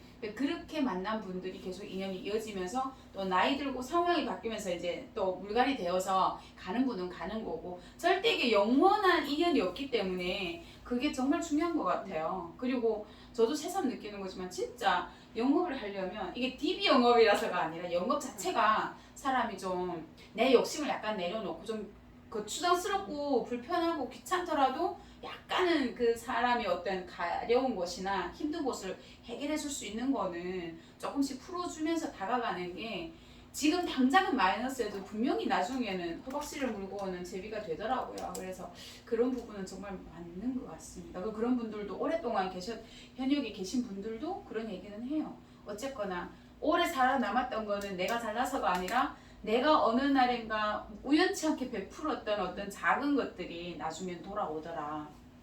그러고 그래서 여기 제가 앞에 보통 이렇게 이제 다 돌아가기는 하지만 니즈 파악, 보장 분석 뭐 다 똑같잖아요. 근데 이제 DB 영업이라는 게 아직까지 팀장님은 진짜 다 지인 속이시니까 그렇게 옛날에는 DB 영업도 했고 하는데 지금은 그냥 DB가 필요가 없어요. 그쵸, 필요가 없는 거죠. 필요가 없기 때문에 남는 거죠. 네. 그냥 소개 그 소개 고객 가지고 그쵸. 그것도 소개해서 소개되니까 가만 고객 밟으면 그렇게 뭐 애를 안 써도 지금은 그쵸. 그리고 우리가 가만 고객이라는 게 주민번호를 알아서 가만 고객이 아니라 전화번호를 알면은 가만 고객이잖아요. 내가 전화를 걸 수 있다라는 것 자체가 이미 가만 고객이잖아요. 그러니까 요즘은 뭐 가만 고객은 작정하고 발굴을 하려면 얼마든지 발굴은 되니까. 근데 그 뒤에 그걸 이끌어내는 거는 정말 개개인의 역량인 것 같아요. 그럼 두 분 팀장님은 어떠세요? DB 영업에 대해서 어떻게 생각하세요? 아까 말씀하신 것처럼 좀 그런 것 같아요. 그냥 DB 영업 저는 딱히 이제 사가지고 해본 적은 한 번도 없거든요. 네. 사가지고 해본 적 없는데 그냥 DB 영업을 이렇게 딱 해본 적은 없는데 그런 거 있잖아요. 우연찮게 이게 개척 영업을 나가면 오히려 지인이나 소개 영업보다 조금 더 아까 얘기한 것처럼 끈끈해지면 맞아요. 오히려 더 피맨이 되는 것 같아요. 네. 다 이렇게 하지 않아도 이렇게 뭐 딱히 내가 한 것도 없고 왜냐면 개척 영업이가 내가 해주는 게 없는 거죠. 근데 우연찮게 그냥 간간하게 마음이 쓰는 거 여자들 소소한 그런 거 예를 들어 그 가게 개척 영업을 갔다면 우연찮게 가만히 앉았을 때만 손님들이 있으면 가만히 앉아 있어야 되잖아요. 그쵸. 인사하고 이렇게 한번 두고 얼굴 비치고 초기 영업할 때는 그런 분이 아직까지 그냥 이렇게 계속 연락하고 중간에 뭐 있으면은 나 있다 있어봐봐 그래서 연락해주시고 그런 분들이 좀 오히려 그런 분들이 그게 또 다 DB잖아요. 어떻게 보면 키맨이지 않나. 네, 진짜 키맨이죠. 팀장님은요? 뭐 DB도 사봤고 네. 소개도 많이 받았고 DB는 말로 새로운 인연 만나는 뭐 브릿지죠. 지금날이 맞아요. 네. 근데 보통 우리가 직접 구매해서 쓰는 DB는 남자분들은 일단 핸디캡을 안고 출발을 하잖아요. 근데 네, 어떠셨어요? 네. 실제로 하면 이게 그 여성분들 같은 경우는 여성 설계사를 원하시는 분도 꽤 있고 여자도 여자를 원하고 남자도 여자를 원하고 남자도 트랜스 태국 가야 되는. 아니 근데 이제 그거 있죠. 처음에 원할 때는 그런 사람 일단 걸러야 돼요. 뭣도 모르고 그냥 자기만의 어떤 틀을 이미 가지고 있는 사람은 그 수십 년을 살아온 거를 내가 뭐라고 바꿔줄 수가 없어요. 그러니까 애초에 DB에서 콜센터에서 여성 FC를 원합니다 하는 사람은 대성을 안 하잖아요. 그리고 이제 갔을 때는 다른 매력을 어필해야죠. 그 중후함으로 이제. 근데 중후함을 보여주기 전에 TA를 해야 되는데 그렇죠. 첫 약속을 잡을 때 이미 어머 남성분이세요? 또 이렇게 되는 상황이 있으니까 그게 골치 아픈 거죠. 남자도 있어요. 아니 근데 진짜 이게 DB는 남자도 여자를 선호하고 여자도 여자를 선호해요. 네. 그리고 심지어 나 이거 자료를 여기 안 들고 왔네.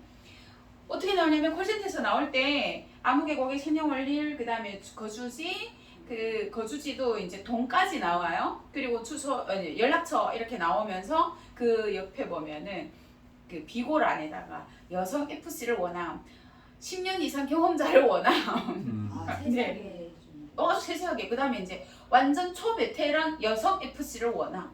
이렇게 디테일하게 요구사항이 들어와요. 나는 오히려 우리 설계사 남성분들 더 꼼꼼한 것 같던데. 내가 제가 탈퇴하면서 그렇죠. 몰라도 대부분 나는 이때까지 계속 이게 영어병원에서 보면 여기서 살아남는 이 세계에서 살아남는 남성 설계사들이 더 꼼꼼해요 저들보다. 그리고 그 하나 못 느꼈어요? 보험회사에서 영업에서 살아남는 남성 설계사 그리고 각 원수사의 남자 지점장님들 보면 이분들이 우리 강 팀장님도 계시지만 이분들이 특징이 하나 있어요. 되게 여성들의 심리를 잘 알아요. 그게 뭐냐면 아까 제가 초반에 그랬잖아요. 어떤 아줌마들 만나면 일단 자기들이 떠들고 싶은 데를 다 떠들어서 힘이 빠질 때까지 좀 기다려야 된다고. 그런 얘기를 참 잘 들어주시거든요.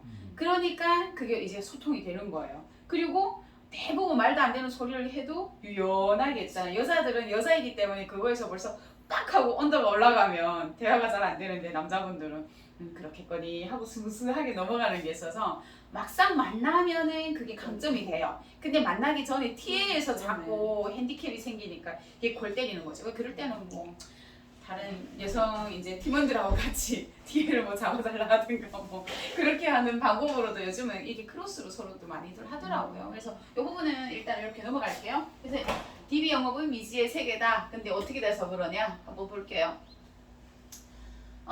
제가 원래 이 부분은 병원 인하우스까지 해서 약간 좀 바꿀 생각이었었어요. 근데 바꾸면 인하우스는 이미 뭐 영업을 잘 하고 계시니까 굳이 그렇게 하실 필요는 없고 전반적인 DB 시장을 한번 말씀을 드리는 게 낫겠다. 그래서 요거는 수정을 안 하고 이대로 왔는데요.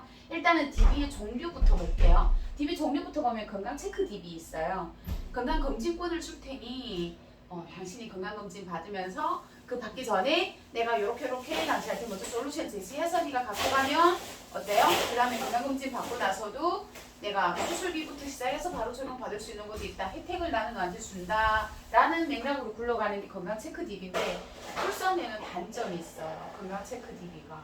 지역적인 약점이죠. 영업에서. 왜냐하면 울산에는 다 굵직한 회사들이에요.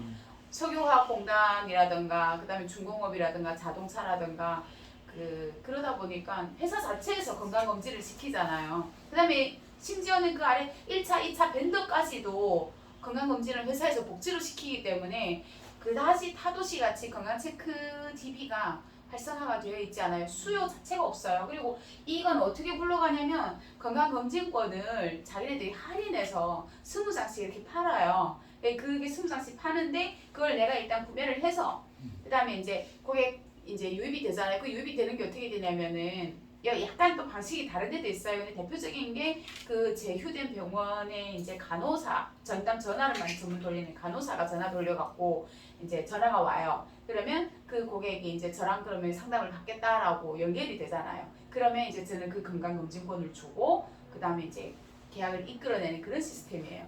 근데 이 건강검진권이 또 어느 지역이나 다 되냐 하면 울산은 또 희한해요. 부산으로 가든가 대구로 가든가 해야 돼요. 울산에 있는 병원에는 제휴된 데가 없어요. 이 DB 업체들이. 그리고 어쩌다 있어도 여기 그 메디체크 같은데 그런 데로 되어 있다 보니까 우리 보통 회사에서 건강검진 받는 건 메디체크 안 가잖아요. 굿모닝 병원이라든가 동천동강이라든가 이런 데로 가기 때문에 의미가 없는 거예요. 그리고 메디체크에 막상 가보면 그 혹시 가족분들 중에 회사에서 나오는 건강검진권 보신 분 계세요? 없죠? 보면 그 회사 같은 데도 회사가 규모가 크다 보니까 전국적으로 하잖아요. 그러면 전라도 광주 쪽에도 있고요. 대전도 있고 서울도 있고 그 다음에 이제 경기 쪽에 인천이랑 뭐 이렇게 각 지역별로 쫙 떠요. 뜨면 거기서 검진을 받을 수 있는 항목이 지역의 병원마다 다 달라요. 지역의 병원마다 다 다른데 부산도 다르고 울산도 다르고 대구도 달라요. 근데 울산이 항목이 제일 적어요. 선택할 수 있는 검진할 수 있는 항목이 제일 적은데 금액은 제일 비싸요. 되게 못됐어요 울산이. 그러다 보니까 그건 내가 추가로 하겠다라고 하면 내가 건강검진권을 이거 할인권을 주더라도 고객이 거기에서 또 추가하는 금액이 약 한 12만 원 정도 발생이 되거든요. 내가 웬만한 걸 하려고 하면. 그럼 생각을 해보세요. 12만 원 추가로 돈을 더 내고 그 다음에 또 내가 차를 타도 운전을 해서 부산이든 대구를 가야 돼요. 시간을 들여갖고. 울산이면 간편하게 할 수 있는 거를. 그러면 건강체크 TV는 울산에서는 못 킬 수가 없거든요. 그래서 얘는 우리하고는 저 세상 이야기인 거예요. 그 다음에 법인영업 TV. 혹시 법인영업 하시는 팀장님? 저는 안 해요. 네. 이거 법인영업 TV는 요즘 법인영업 TV도 많이들 사요. 근데 저는 진짜 안타까운 게 살 이유가 하나도 없어요. 내가 만약에 법인영업에 관심이 있다. 은퇴자금이라든가 뭐 사실 법인영업은 뻔하잖아요. 정책자금, 정책지원금 아니면은 이제 그건데 그거를 하는데 법인영업 DB라는 게 결국에는 회사 이름, 사업자 등록번호, 소재지, 연락처 이게 다예요. 근데 이거를 갖다가 돈을 10몇만 원씩 주고 산다라는 게 진짜 납득이 안 되는 게 울산만 해도 여기 저기 진장동에 중소기업진흥원 있잖아요. 거기하고 상공회의소하고 그 홈페이지만 들어가면 각 구별로 이제 중소기업의 정책지원금하고 이제 배당된 정책지원금하고 그다음에 업체 목록이 다 나와요. 분류별로. 근데 그거를 왜 돈 주고 사냐고요. 바보잖아요. 그리고 법인영업은 사실 내가 DB를 받아도 쉽게 이룰 수가 없는 게 저 아는 대표님들이 평균적으로 하시는 얘기가 있어요. 사무실 앉아있으면은 법인영업 한답시고 정장 쫙 빼입고 찾아오는 사람이 하루에 기본 4명이래요. 그러면 자기 주변에 아는 사람만 해도 널리고 널렸는데 그거 듣고 싶겠어요? 안 되죠. 근데 그걸 돈 주고 산다고 바보짓인 거죠. 그리고 법인영업은 이게 하려면 나 혼자 절대 안 돼. 1인 시스템으로는. 예. 세무회계, 법무사까지 싹 다 같이 이제 움직여야 되는 거기 때문에 내가 혼자 할 수 있는 부분이 아니어서 저는 이거는 진짜 뭐 1년에 한 번 하는 약간 로또 같은 네 그런 거라고 보기 때문에 이거는 돈 주고 사는 건 정말 바보고요. 근데 기본적으로 우리가 보통 DB 회사에서나 DB를 취급하는 지회에서 퍼미션 DB라고 얘기를 하는데 이 퍼미션 DB를 한번 들여다보면 1차적으로 한번 좀 DB를 해보셨기 때문에 대충 아시겠지만 금액대가 천차만별이죠. 그 천차만별인 이유는 혹시 아세요?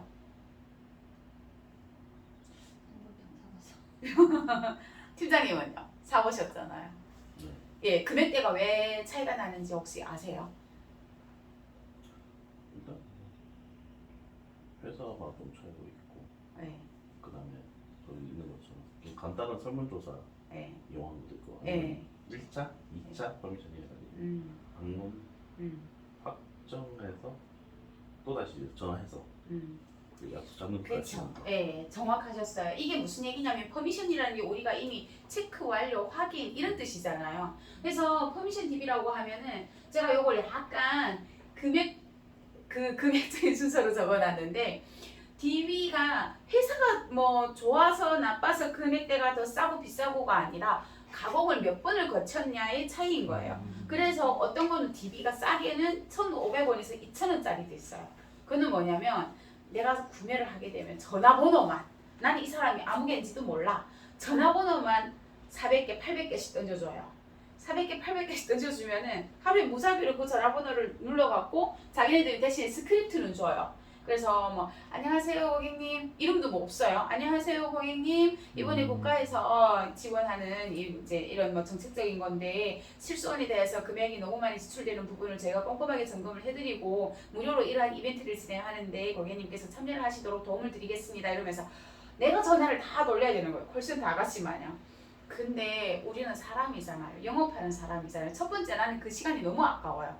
내가 전화를 800통 돌려서 거기에서 그럼 나 만나볼게요 라고 하는 사람이 과연 몇 명이 나올까요? 그쵸, 거의 없다고 봐야죠. 내 자신을 돌이켜봐도 02 전화번호 뜨면 묻지도 따지지도 말고 거절이잖아요. 그 다음에 어쩌다가 휴대폰으로 전화 받았는데 휴대폰 번호에서 전화 받았는데 그분이 얘기하기를 막 뭐 이렇게 카드 사고 보험회사 홈쇼핑 요구하면 어때요? 됐습니다. 툭 끊어버리죠. 그렇기 때문에 일단은 금액이 싸지만 내가 멘탈이 나가요. 하루에 아마 한 10번만 그 것을 당하고 나면 그 DB를 다 버려버리고 싶을 거예요. 멘탈이 나가요. 싼 게 비지떡이죠. 그 다음에 두 번째는 그것보다 조금 비싸요. 조금 비싸서 이번에는 이름하고 사는 동네까지 나와요. 근데 전화를 해서 그 과정을 하는 건 똑같아요. 그러면 그거 역시도 금액대는 그러면 그때부터 한 2만 원으로 올라가요. 예, 올라가요. 그럼 힘들죠. 그래서 그 과정을 아가씨들이 했을 때 먼저 1차 과정을 거치는 거죠. 그러고 그 다음에 과정에는 뭐냐면 고객이 그럼 담당 설계사 배정을 해줄 테니까 네가 언제 통화가 편하냐 요까지만 확인을 해서 주는 DB가 보통 한 6만 원에서 7만 원 정도가 되는 거예요. 그 아가씨들이 인건비랑 그 다음에 이제 DB를 처음에는 자기들이 무작위로 막 몇십만 개를 사갖고 걸러내잖아요. 그러니까 걸러내는 그 손실까지 거기다 때려 넣으니까 바로 금액대가 이제 한 7만 원, 8만 원 올라와요. 그러고 나서 이걸 해도 나는 사실 힘들잖아요. 내가 뭐 한 20개 사서 답이 나오진 않으니까. 그래 또 한 과정을 거치다 보면은 그 다음에 DB가 한 14만 원, 5만 원, 6만 원 이렇게 올라가는 게 그때는 어떻게 되냐면 자 고객이 나는 몇 월 며칠 오전이나 오후에 시간이 편합니다. 그때 만나겠습니다까지 얘기가 된 DB가 넘어오는 게 이제 마지막에 2차 퍼미션이라고 하잖아요. 그러면 나는 어떻게 하냐? 이제 고객한테 전화를 해서 고객님 이걸 신청하셨죠? 저 담당 이제 보험 설계사인데요. 제가 몇 날 며칠 몇 시에 원하셨던데 제가 어디로 찾아뵈면 되겠어요? 주소지 남겨주시면 제가 찾아뵙겠습니다. 그러면 이제 방문이 그냥 성공이 되는 거예요. 자 그렇다라고 하면 싼 거 비싼 거의 차이는 몇 차 가공을 거치냐에서 이제 나오는 거잖아요. 그러니까 거기에서 그리고 또 그것도 있어요. 교환 조건이 있어요. DB를 사놓고 아예 교환을 안 해준다. 엄청 싸겠죠. 교환을 해주는 조건이 2개라도 붙었다. 그러면 조금 더 비싸겠죠. 한 4개, 5개 됐다 하면 완전 비싸지겠죠. 그래서 요 퍼미션 DB 같은 경우는 이렇게 이제 가공을 몇 번을 했냐에 따라서 금액대가 달라지는 거죠. 요즘은 거의 방문 확정까지 된 DB는 업체에 따라서는 22만 원, 4만 원 거기다가 VAT 별도 이렇게 나가더라고요. 죄송해요. 딴거지 자 그래서 이번에는 보겠습니다. 가성비 좋은 DB 솔직히 딱 깨놓고 좋은 DB 나쁜 DB 없어요. 그냥 그 값어치를 하는 거예요. 근데 그 값어치를 하는데 그래도 굳이 기준을 잡는다라고 하면 그래도 괜찮은 DB는 질문 드리겠습니다. 이제 살짝 졸릴 때도 됐잖아요. 슬슬 이제 하품도 한 번씩 하시던데 자 계약 성사율이 높은 DB가 좋다. 두 번째는 컨택률, 내가 대면할 확률이 높은 DB가 좋다. 어떤 게 좋을까요? 대면?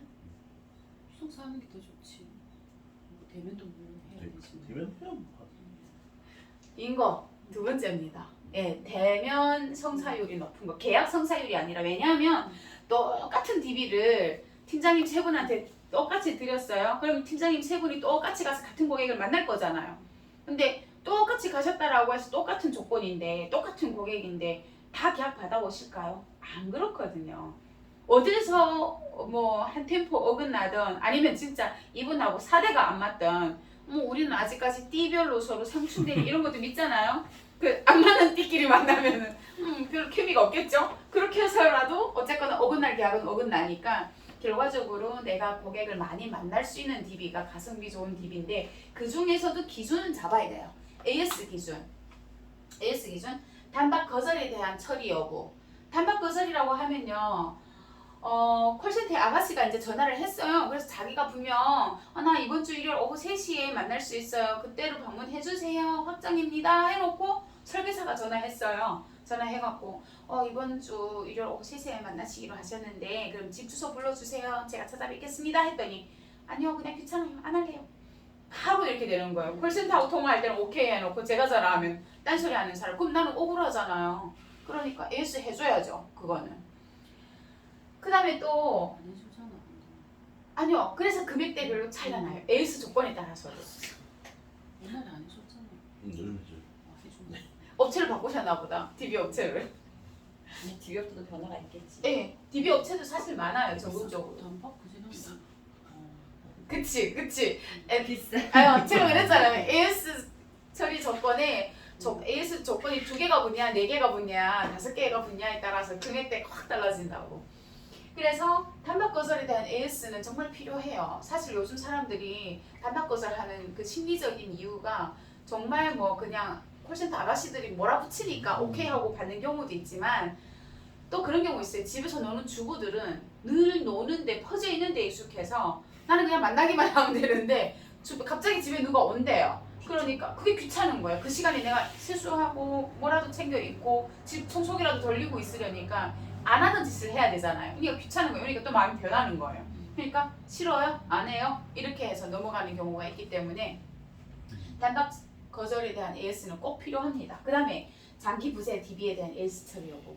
DB 배정했어요? 언제 만나기까지 했어. 만나자고까지 했는데 와 이게 전화를 무슨 한웅차사도 아니고 전화를 아무리 해도 안 받아요. 왜냐 자기는 이미 뭐 받았고 콜센터 아가씨가 모르는 휴대폰으로 전화가 가시더라도 꼭 전화 받아주세요 라고까지 안내를 했어요. 그러니까 모르는 휴대폰 번호 보험하는 사람이구나 됐어. 아까는 내가 얼떨결에 전화 받았지만 뭐 굳이 내가 해서 뭐 하겠어?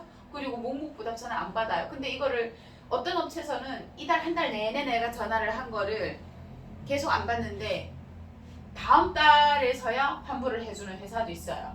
그리고 또 어떤 DB 회사는 내가 DB를 배정받을 그 시간부터 시작해서 72시간 내에 전화를 4번 이상 했는데 4번 다 계속 부재 중이다. 그러면 그거에 대해서 환불을 해주는 회사도 있고 교환을 해주는 회사도 있고 그렇거든요. 그래서 장기 부재에 대해서도 꼭 AS를 해줘라. 요건 기본적인 거죠. 그 다음에 세 번째, 가입 불가 고객에 대한 AS. 사실 가입 불가는 정말 대표적인 게 이거예요. 전화를 하면 내 집사람이 보험 설계사고 우리 누나, 여동생이 보험 설계사, 형수, 동서가 보험 설계사 뭐 이렇게 많이 나와요. 근데 DB 회사마다 이게 틀려요. 어떤 데는 딱 배우자가 보험 설계사인 경우만 AS 해준다 라고 나와 있고 어떤 경우에는 직계인 경우만 해준다 라고 나와 있고 어떤 데는 또 아예 여기에 빠져 있어요. 그럴 때는 뭐 어차피 배정이 됐으니까 숫자 살자 내가 이제 어떻게든 이겨내야죠. 아니면은 아예 스트레스 안 받고 그냥 그 돈을 버리거나. 근데 도전의식이 생기더라고요. 하면 나옵니다. 심지어는 동서가 삼성생명에 다니는데 와장창 다 깨고 들어오기도 했었고 자기 마누라가 보험 설계사인데 나중에 와이프하고 둘이 같이 나란히 앉아서 이제 상담을 받고 와이프는 와이프 거 자기가 넣고 신랑 거는 저한테 들어온 케이스도 있거든요. 그래서 네 왜냐하면 와이프가 보험 설계사인데 농협은행의 참고 직원이에요. 그러니까 네, 자기는 자기 실적인데 자기 실적이니까 어쩔 수가 없어. 그리고 자기도 자기 설명을 쫙 듣고 보니까 자기네 회사의 상품이 단점이 있는 게 보여요. 그리고 심지어는 또 그냥 그기는 교육도 잘 안 하잖아요. 그러니까 상담 받으면서 와 보험이 이런 거였어요? 내심이랑 이렇게 차이가 나요? 어머 몰랐어요 라고 거꾸로 배우고 가는 케이스도 있었거든요. 네, 진짜 몰라요 이분들은. 그래서 일단은 직계가족이든 누구든 설계사라고 해서 내가 그냥 걸을 게 아니라 뭐 까짓 거 도전하는 거죠. 버리느니 도전을 하는 거죠. 그래서 해보면 나옵니다. 진짜 나와요. 그 다음에 중대질환 이력자. 사실 이거 같은 경우는 암 같은 경우는 요즘엔 어때요? 치료 종결만 되고 나면 뭐 우리 3, 4, 5로 다 가능하잖아요. 정 안 되면 뭐 원큐도 있고 뭐 그래서 다 가입은 가능한데 그럼에도 불구하고 앞에 첫 3에 걸리거나 뭐 해서 정말 안 되는 경우가 있어요. 그럼 그럴 때도 요거는 좀 걸러주는 거. 사실 원래 여기 AS 처리에 해당이 돼요. 암에 걸려갖고 아직 이제 뭐 치료 종결이 된 지가 3년 좀 넘었고 4년은 안 됐고 한 분도 있는데 AS를 안 하고 그냥 그대로 계약을 받았어요. 왜냐면 우리는 333도 있고 31도 있잖아요. 그리고 원큐도 있고 암에 걸렸던 사람이 암에 대한 그런 부분이 더 크잖아요. 그러니까 이제 그런 부분을 약간 간과를 해서 요번 같은 원큐로 들어간 건 아니고 333으로 들어갔었거든요. 그래서 그렇게 들어간 부분이 있고 대신에 암 진단금은 어때요? 몸바람 기준으로 주기 때문에 새로운 암에 대해서는 지급을 안 한다라는 건 확약서를 받고 자필 서명 받고 따로 이제 확인서를 이제 자필 서명 받고 그렇게 해서 이제 그걸 했던 부분도 있고 그다음에 고연령 솔직히 딱 해놓고 DB 자체에서도 65세 이상은 자기네들도 거르기는 하지만 어찌 하다 보면 가봤는데 배우자가 또 나이가 더 있거나 아니면은 못 걸러서 중간에 한 70 가까이 되신 분들이 들어오는 경우도 있어요. 그러면 여기다가는 AS를 올려놓고 약간 나쁜 짓은 했죠. AS는 올려놓고 다른 분 받고 아니 그분 난 이미 컨택을 했으니까 그래서 그분한테 가갖고는 이제 68세, 69세인데도 또 받을 건 받아오고 그런 적도 있기는 했었어요. 그리고 현재 능력으로 인한 가입 불가. 요거는 무슨 얘기냐면 요것도 회사마다 좀 달라요. 기초생활수급자 이런 사람들은 보험을 거의 가입을 안 했거나 가입을 해도 10만 원 미만이에요. 한 달에 보험료 10만 원도 내기 힘든 사람한테 무슨 보험을 받겠어요. 그러니까 그 보장 분석을 딱 했을 때 이 사람이 월납 보험료가 10만 원 미만이다 했을 때도 AS를 해주냐 안 해주냐 그런 부분도 확인을 해보셔야 됩니다. 갔는데 정말 10만 원 안 되는 사람들은 AS를 받아야 돼요. 그래서 AS에 대한 이런 기준을 갖고 내가 정말 이제 DB를 한다. 이게 인하우스도 사실 고민을 안 할 수가 없잖아요. 저는 이제 어떤 고민을 하냐면 DB를 이제 소개도 지금은 이제 많이 들어오고 하지만 DB를 제가 구매를 해서 사용을 해보는 입장에서는 DB 회사가 좋을 땐 좋지만 우리나라 제도가 자꾸 바뀌어요. 법적으로 뭔가를 자꾸 규제를 하려고 그래요. 이게 무슨 공산국가도 아니고. 그러다 보니까 어느 날인가 어느 시점이 되면 이 DB 업체들조차도 또 DB를 이제 원데이터를 수집을 못하는 날이 올 거란 말이죠. 그러니까 그 전에 내가 빨리 내 자신을 더 키워서 내가 직접적으로 DB를 만들어서 나를 이제 홍보를 하든 뭔 짓을 하든 간에 내가 직접 DB를 만들 수 있는 그런 과정을 이제 만들어야 되니까 그거에 대한 고민이 가장 큰 거고.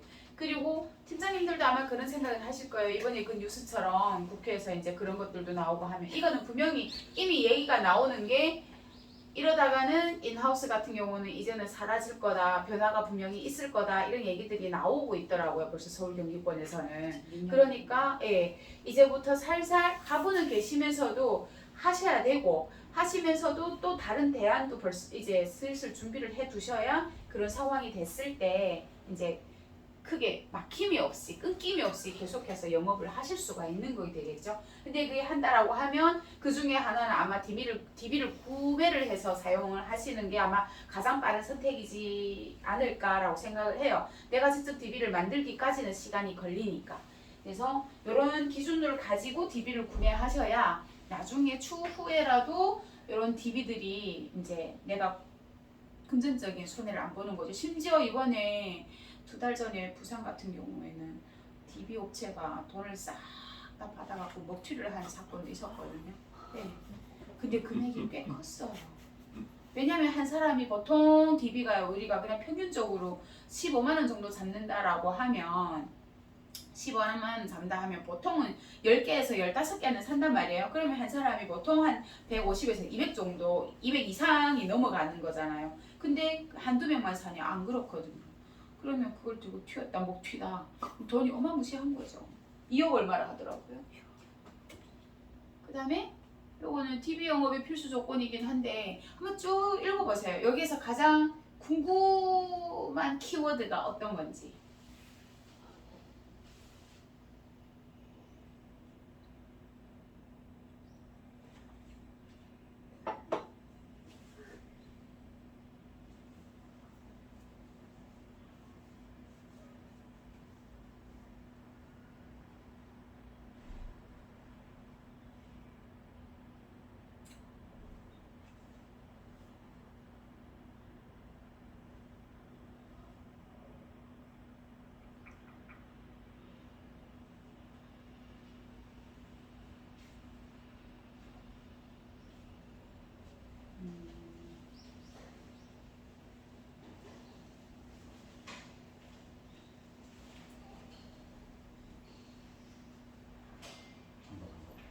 삼 3번?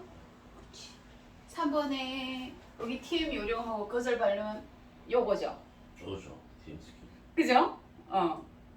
그 다음에 다른 데는요? 뭐 하면 된다. 그냥 그러면 돼. 조용해가지고 얘기. 근데 요거는 다 궁금해 하실 거예요. 상대방에서 싫은데요. 이렇게 나왔을 때 어떻게 이제 반론을 할지. 근데 여기 저는 꼭 짚어드리고 싶은 게 있어요.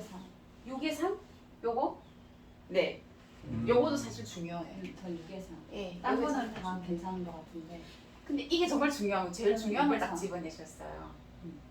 하나씩 말씀을 드릴게요. 옷차림 말투 이거는 뭐 이미 다들 기본으로 장착되어 있기 때문에 근데 이제 DB 고객 만나러 갈 때는 너무 화려하게만 안 하시는데 가정주부이기 때문에 온 사람이 전문가인 건 알겠어. 근데 너무 화려하게 가면 내가 일단 기가 죽어버려요.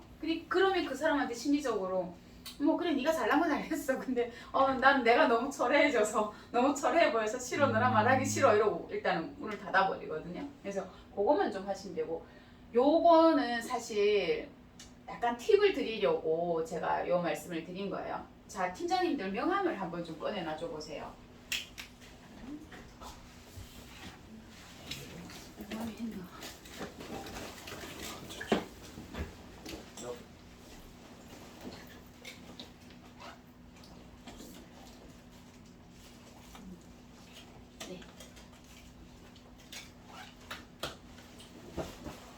잠깐만 맞다니. 아, 네네.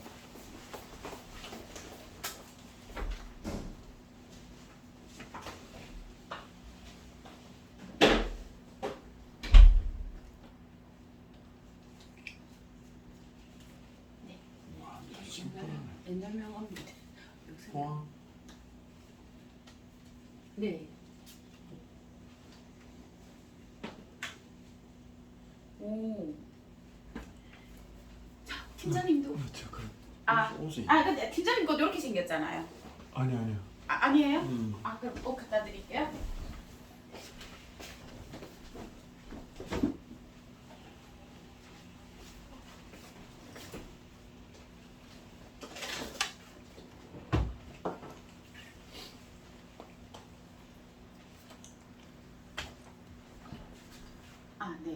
여기 뒤에가 달랐구나. 이제 저기 문 팀장님 나오시면 명함을 점수를 좀 드려볼게요.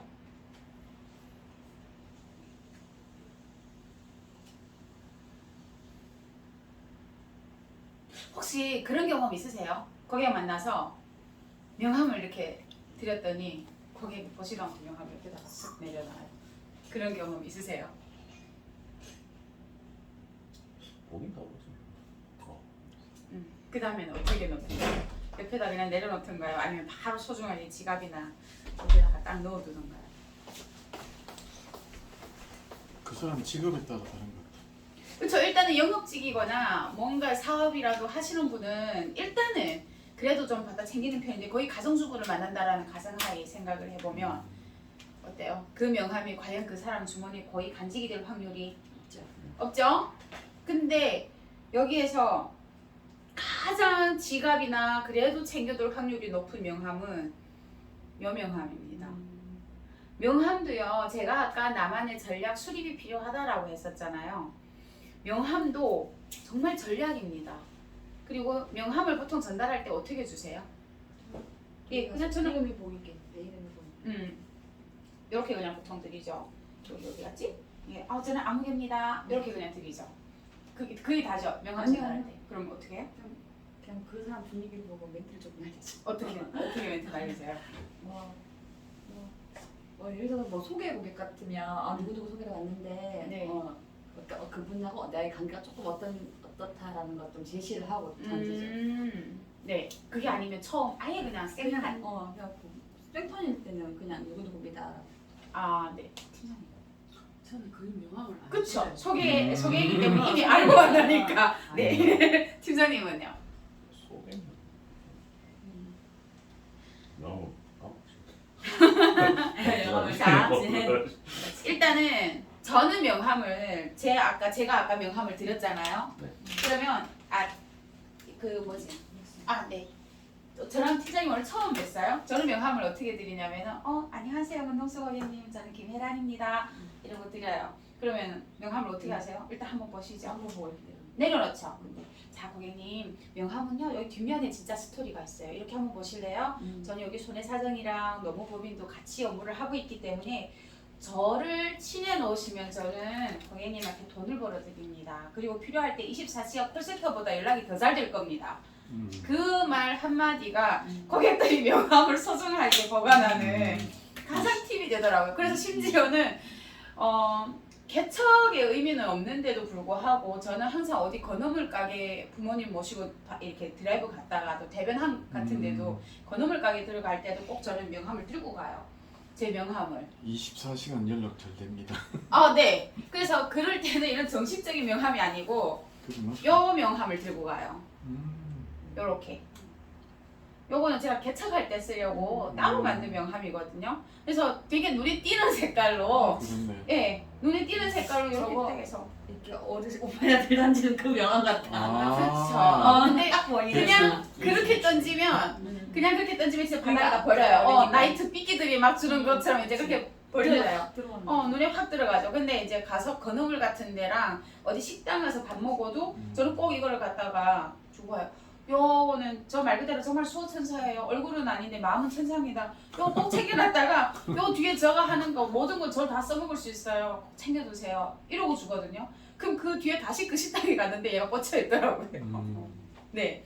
그래서 명함은 절대적으로 그냥 드리는 게 아니라 꼭 나만의 스토리를 만드세요. 그래서 제가 아까 이 명함 제일 점수를 높이 드린다라고 말씀을 드렸던 게 이겁니다. 갑작스런 소나기에 우산이 되어드리겠습니다. 솔직히 약간 풀면 그렇잖아요. 은행은 햇빛이 쨍쨍할 때 우산을 줬다가 비 내릴 때 우산을 뺏어가더라. 혹시 그 이야기 들어보신 적 있으세요? 네. 근데 보험은요. 햇빛 쨍쨍할 때 양산 줬다가 비 오면 우산 주는 게 보험이잖아요. 저는 진짜 그 말을 되게 잘 써먹었어요. 고객들한테. 그리고 대놓고 정신보험 받을 때도 집에 가잖아요. 그러면 집이 참 예쁘네요. 이게 보통 이제 아파트잖아요. 그러면 이 집에 사신 지 얼마나 되셨어요? 작아신가요? 뭐 이런 얘기가 막 나오잖아요. 그러면 아니요 뭐 샀는데 아유 요즘은 자연스럽게 말이 막 나오잖아요. 그래서 그쵸 뭐 저희도 아직 제가 사는 집도 거실판은 아직 은행 거라서요. 근데 이 은행이 참 얍삽하더라고요. 비 안 올 때는 굳이 우산을 줬다가 비 오면 우산 뺏어가고 그나마 저같이 보험은 꽤 착해갖고 양산도 주고 우산도 주고 하니까 그나마 은행 사람들보다는 조금 덜 밉죠. 이제 이런 식으로 얘기를 하니까 막 깔깔거리고 웃는 거예요. 근데 그게 정말 맞는 거잖아요. 근데 그 뒤에 다시 그 고객을 만났을 때 그 고객이 그 이야기를 하더라고요. 자기 소개하는 사람한테 그 말을 했더니 그 사람이 빨리 그 사람을 좀 만나보자. 그 설계사를 만나보자. 그래서 그 말 때문에 소개받았던 적도 있어요. 그래서 이게 정말 나만의 한 줄 스토리가 명함에 꼭 있는 게 중요해요. 이게 정말 멋있는 명함입니다. 그리고 이 뒤에는 심지어 행복을 설계합니다. 뻔한 멘트지만 들으면서 그래도 읽으면서 그 순간만이라도 마음이 훈훈해지는 거 있잖아요. 그리고 정말 이제 반대를 하고 싶은 명함은 저요? 네. FM? 네, 너무 FM이야. 이러면 안 봐요. 진짜로 안 봐요. 이거는 회사에서 자기네들이 로고도 있고 뭐 다 이렇게 있잖아요. 이게 사실 의미가 없어요. 회사에다 내가 25,000원 아껴달라고 회사에다 의뢰할 필요도 없고 그렇다고 돈 안 받는 것도 아니잖아요. 명함에는 정말 고민을 하셔서 나만의 스토리 한 줄을 꼭 박으세요. 그리고 명함이 따로 있어요. 네. 이거는 거기 공본인 앞에 딱 걸쳐놓는 거야. 망명함이고. 네. 오늘 가방이 바뀌어가지고. 네. 비싸게 받은 명함은 나 진짜 거기 항상 거기에 멘트가 좀 있긴 해. 네, 그래서 요렇게 어느 회사라는 것보다는 정말로 요 딱 한 줄이 각인되는 대단하세요. 진짜 근데 깜짝 놀랐네요. 그래서 명함은 꼭 이렇게 작업용 명함이랑 그리고 저는 이거를 보통 그냥 요 하나만 들고 드리지는 않아요. 보통 갈 때 설문지가 또 따로 있거든요. 그래서 거기에 보면 시간 나실 때 요거 한번 읽어보시고 체크 한번 해보세요. 꽤 재밌어요. 그리고 다 하시고 저한테 카톡 주시면 제가 선물 하나 드릴게요. 그리고 아메리카노 쿠폰도 하나 드리거든요. 그러면 거기에 보면 나를 관리하는 설계사 나는 한 6개월 얼굴을 못 봤다. 1년 이상 얼굴을 못 봤다부터 몇 가지 이렇게 쫙 체크하는 게 있어요. 그러면 그걸 체크를 하다가 본인이 빵 터져갖고 와, 내 속에 들어갔다 왔어요. 진짜 이거 관리가 좀 필요하겠는데요. 이러고 연락이 오세요.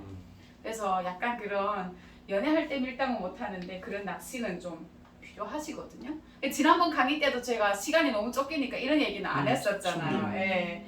시간이 너무 쫓기니까 사실 그때그때 못하고 넘어가는 것도 있는데 이거는 정말 꽤 효과가 있더라고요. 그렇게. 그래서 필요한 거니까 이런 식으로 눈에 좀 팍 띄는 거 있잖아요. 근데 너무 빨강이면 또 촌스러워 보이고 해서 고민하다가 이렇게 만들었거든요. 예. 진짜 이게 쓸만하더라고요. 그리고 진짜 뻔뻔하게 저 얼굴은 천사스럽지 않은데 마음은 천사예요 이러고 멘트를 던지면 다들 한 번씩 빵 터지고 한 번 얼굴 더 쳐다보고 그러니까 그게 각인 효과가 꽤 높아요. 그리고 내적 소양에서 불안감, 용기 이거는 이제는 뭐 다들 너무 쏘셨잖아요. 영업이 되든 안 되든 뭐 이달이 안 되면 다음 달이 될 거고 뭐 그죠? 안 될 때는 적게 먹고 적게 쓰면 되고 그 다음에 주말에 이제 한 번 놀러 갈 거 반으로 줄이던가 2주에 한 번 가면 되는 거고 근데 막상 영업하다 보면 주말에도 일하게 되지 나가게 안 되더라고요. 요거는 살짝 이게 남겨놓고 여기 먼저 수월한 것부터 먼저 할게요. 프로세스에서 최초 면담 보장 분석 제안하기 요거 별거 아닌 것 같아도요. 요거랑 요게 고객 초기 파악은 사실 3번, 4번은 약간 연결이 되어 있어요. 왜 이 이야기를 하냐면 대부분 DB를 구매를 하셔갖고 고객하고 TA를 할 때, 첫 TA를 할 때 되게 무모해요. 진짜. 전화 딱 했는데 고객한테 전화해갖고 안녕하세요 고객님 제가 배송받은 보험 담당사인데요. 저 주민번호 불러주시면 제가 바로 보장 분석해갖고 고객님 원하신 시간에 찾아뵙도록 하겠습니다. 이렇게 전화를 하세요. 전화해서 대뜸 그렇게 하세요. 자 여기서 어떤 오류가 몇 가지가 있을까요? 뭘 믿고? 최소 2가지예요. 뭘 믿고? 하나는 금소법 위반이에요. 일단은 신분도 안 밝혔고 신분증 지시도 안 했잖아요. 2번째 이건 TA 여기 프로세스도 맞지도 않아요. 고객 진짜 내가 너 언제 봤다고 넌 뭘 믿고 내 주민번호를 내놓냐. 그럼 이거는 당연히 그냥 불법이고 합법이고를 떠나가고 고객이 또 전화 끊어버릴 수밖에 없어요. 어쩌다가 아주 마음씨 좋은 시골 아저씨 만나가고 막 그게 별거라고 막 내 불러드릴게요 해놓고 그 다음에 다시 만나자면 만나줄까요? 안 만나줘요. 그리고 운 좋게 또 갔어요. 가면 고객이 어떤 반응이 나올까요? 내가 제안서까지 뽑아서 들고 갔어요. 보장 분석을 해갖고 대부분 그 오류를 그렇게 범해요. 주민번호를 전화상에서 받아갖고 지 멋대로 보장 분석을 해서 지 멋대로 제안서를 뽑아가요. 네.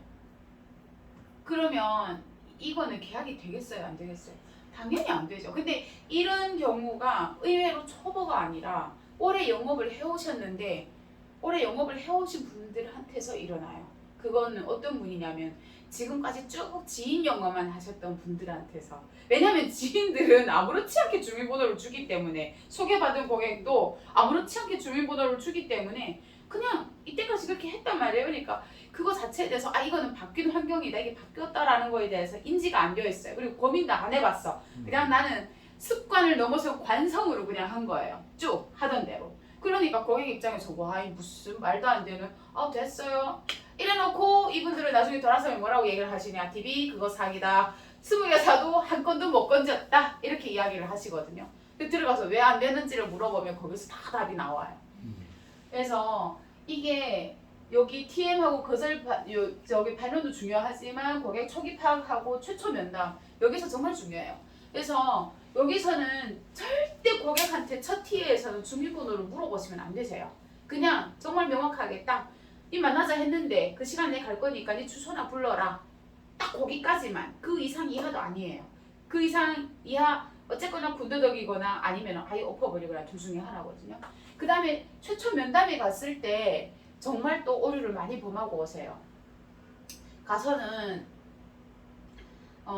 절대 주민번호를 그 자리에서 받아서 그 자리에서 보장 분석을 하지 마라. 네가 아무리 노트북을 들고 그 자리에서 보장 분석을 한들 설계사들도 아침에 쎄빠지게 한 40분 힐을 신고 교육을 시켜놨더니 자 오늘 고생하셨습니다 짝짝짝 하고 화장실 한번 딱 갔다 오더니 매니저님 아까 들은 거 뭐라 하셨어요? 저 기억이 화장실 갔다 오니까 까먹었어요. 이게 제가 진짜 많이 들은 멘트였거든요. 그런데 하물며 고객은 어떻겠어요? 내가 오늘 아침에 뭐 먹었는지도 기억이 안 나는데 그 어려운 보험 용어를 보장 분석을 내가 노트북을 켜놓고 다다다다다 거리면 고객이 귀에 하나도 안 들어와요. 그리고 이런 PPT 자료도요 맨날 받은 사람이 이해가 되고 머릿속에 남는 거지 고객은 절대 안 남아요. 그래서 절대적으로 최초 면담에는 주민번호 외에는 아무것도 하지 마라. 그런데 또 그렇게 시켰더니만은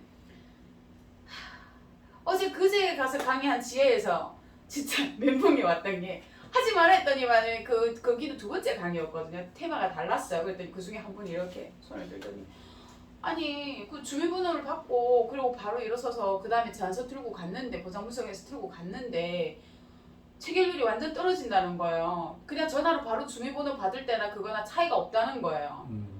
그 어디서 문제가 생겼냐 그 딱 답이 나오잖아요. 그러면 예? 이제 좀 봐가는 거지. 우리는 뭘 원하는지 모르는데 어떻게 설계해? 그러니까요. 가갖고 차 고객님하고 주민번호 딱 받고 아 네 알겠습니다. 다음에 언제 찾아뵈면 될까요? 요까지만 하고 그 자리로 사라져 버린 거예요. 그럼 고객이 이걸 신청했을 땐 분명히 고객이 뭔가가 이유가 있단 말이에요.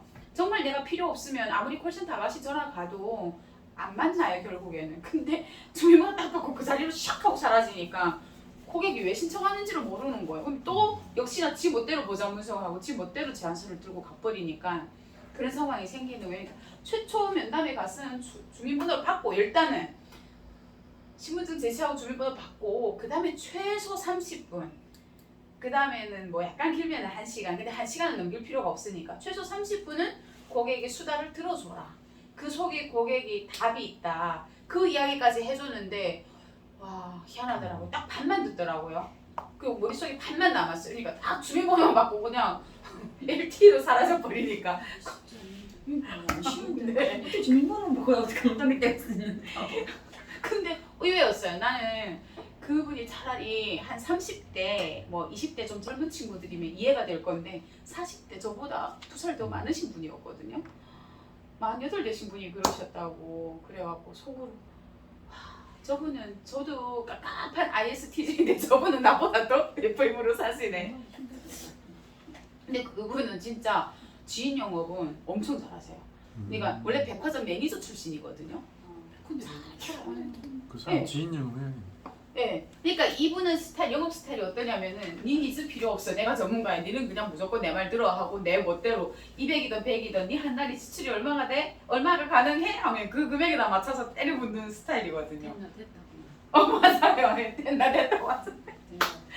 그래서 이분은 DB 영업을 하면 그렇게 사단을 내더라고요. 근데 이분뿐만 아니라 다른 분들도 그 강의하는 그건 이탈리아였는데 그분들이 똑같이 그런 이야기를 해서 의외로 그런 오류를 많이 범하는구나. 고객하고 소통을 지인 영업을 오래 했던 분들이 생각보다 그런 오류를 많이 범하더라고요. 그래서 오히려 DB 인하우스도 결국 DB의 일종이잖아요. 인하우스에 계신 분들은 어차피 오는 게 다 불특정 다수고 다 처음 오시는 분들이니까 오히려 이런 데는 되게 강점이신 것 같아요. 최소한 왔을 때 고객 사정도 들어주고 하소연도 들어주고 그러시잖아요. 그러니까 그래서 그 말 듣고 진짜 저도 멘붕이 왔었어요. 아니 그걸 어떻게 그렇게 하실 수가 있지. 그 다음에 보장분석 제한하기는 뭐 다 이거는 각각의 이제 색깔이 있으시니까 그 다음에 증권 전달 요거는 당연히 다 하시는 거잖아요. 근데 여기 피드백 소개 확보 요게 정말 중요하잖아요. 아까 제가 이미 요거는 했었죠. 마지막에 꼭 또 전방 과정이 어떻게 마음에 드셨나요? 편하셨나요? 만족스럽나요? 꼭 그 말을 하면 여기까지 나옵니다. 자연스럽게. 그래서 요건 하고 그 다음에 지속 컨택 요거는 아까 팀장님께서 카톡 생일 요거 이미 쓰셨다 하셨잖아요. 그래서 카톡에 생일 친구가 쫙 뜨는 거는 한 번쯤 그냥 내 요령껏 이제 해보실 필요가 있어요. 저는 그래서 이모티콘을 굉장히 저를 닮은 아이를 쓰기 좋아해요. 보낼 때도 저를 닮은 아이를 많이 보내요. 그래서 어떤 이모티콘이냐면 요거거든요. 못생겼는데 또 제 얼굴을 자랑을 해야 되네요. 요 아이 있잖아요. 귀엽네. 예. 어차피 예쁜 얼굴이 아니라 그냥 귀여운 걸로 승부수 두려고요. 그래서 보통 저걸 이제 선물을 많이 했더니 돌아오는 피드백이 진짜 보낸 사람 닮았다. 지 닮은 거 보냈네. 이런 피드백을 많이 받았어요. 그러니까 나중에는 그걸 쓰면서 네 생각이 나더라. 그런 얘기를 많이 해서 꽤 좋았고요. 자동차 만기. 이건 자동차 보험까지 하시라는 얘기는 아니에요. 자동차 보험은 내가 할 수 있으면 하고 안 하면 뭐 안 하는 거고. 근데 자동차 만기만큼은 챙겨주시는 게 좋더라고요. 인하우스도 외고객들을 이렇게 하다 보면 결국 주민번호를 다 받잖아요. 그래서 기후항 보장 분석 한다고 동의서를 밀었을 때 그냥 개발원에 들어가서 만기를 챙겨서 다음에 언제 이제 당신 차가 만기더라 잊지 말고 꼭 챙기세요. 그리고 다이렉트로도 원하면은 알아봐 드릴게요. 어디가 싼지는 알아봐 줄 수가 있으니까. 그래서 그 정도까지 해도 이것도 고객하고 내가 연결이 될 수 있는 연결고리예요. 그리고 전기 안부에서도 마찬가지인 게 정말 반대를 하고 싶은 거는 보험회사 원수사에서 우리 설계사들한테 날라오는 리플렛 있죠. 그거를 고객한테 띡 보내버리는 거는 역시 베테랑 팀장님들이셔갖고 다들 절레절레 하시네요. 정말 그거는 말이 안 되는 거잖아요. 근데 의외로 하시는 분들이 많으세요. 그러면 시간이 지나면은 그냥 내 카톡은 그냥 무음 처리가 되어 있어요. 차단까지는 아니지만 무음 처리가 되어 있어요. 안 봐요. 그러니까 요거는 팁인데요. 전기 안부 같은 경우도 상투적인 얘기는 쓰지 마시고 진짜 여름 휴가철이다 그러면은 이제 곧 물놀이 가시겠네요. 가시기 전에 집에 가스 점검 잘 하시고 가시기 전에 또 자동차 타이어도 상태 한번 잘 확인하시고 그리고 아이들 가기 전에 튜브랑 이런 것도 잘 확인해서 물놀이 안전사고가 나지 않도록 잘 점검하시고 출발하시라고. 물놀이 사고 요즘 많이 발생하니까 뭐 이런 식으로 이제 멘트를 좀 적어보내면 그때 떠오르는 게 사실 상해보험하고 이제 여행자 보험이랑 이런 거를 이제 사람들이 그 내 말에 따라서 연결고리가 되잖아요. 그러면 우리 집에 상해보험, 여행자 보험 또 전화 와서 물어봐요. 그 다음에 가스랑 잘 점검을 하라 했더니 화재보험까지 같이 와요. 그럼 화재보험까지 같이 오다 보니까 생각지 않던 게 또 보험 얘기가 나오잖아요. 그럼 정말 화재보험만 들어오나? 안 그래요. 하다 보면은 그래 니 오랫동안 수술비도 손 안 받네, 보험도 손 안 받네, 그 다음에 보험에도 의외로 요즘에 항암 치료비 안 들어간 고객들이 많거든요. 그래서 그렇게 하다 보면 결국에는 업셀링이 되는 거고, 그 다음에 또 요즘 같은 경우 저는 이번에 추석에는 아예 저는 톡을 하나도 안 보냈어요. 왜냐하면 제가 아무리 문장을 멋있게 지어서 보내본들 서로 자기들끼리 주고받는 카톡에 내 카톡이 묻힐 건데 내가 굳이 뭐하러 그 바보짓을 하겠어요. 근데 이렇게 밀당 잘하는데 왜 연애는 못하는지 모르겠네요. 그래서 대신에 이제부터 찬바람 떨어졌으니까 독감도 많이 돈다고 하니 독감 예방 접종도 맞고, 또한 독감이 오면은 요즘은 병원에 가서 독감 주사 한 번 맞으면 20만 원씩 탈 수 있는 특약도 있으니 내가 가입한 데 있나 없나 한번 확인도 해보세요. 잊지 마시고. 그러면 결국 또 연락이 와요. 우리가 그 독감 치료제 한 번 맞으면 20만 원, 그 현대해상이랑 기본적으로 있잖아요.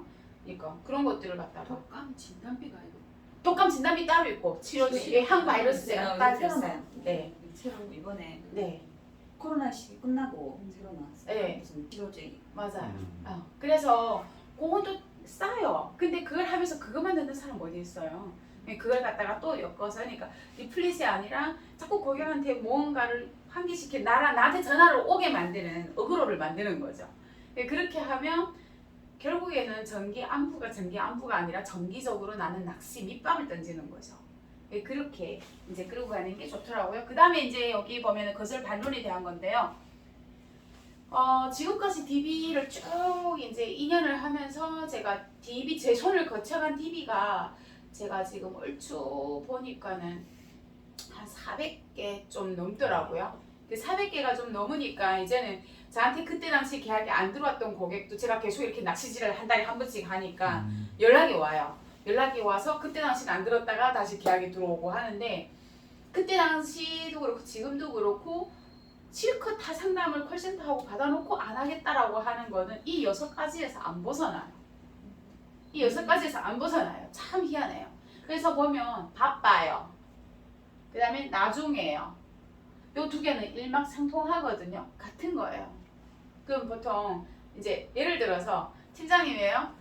저한테 전화를 주셨어요. 첫 기회로 이제 만남을 약속 잡으려고. 자, 전화를 줘보세요. 제가 응대를 해볼게요. 어떻게 하시는지 한번 볼게요. 실전입니다.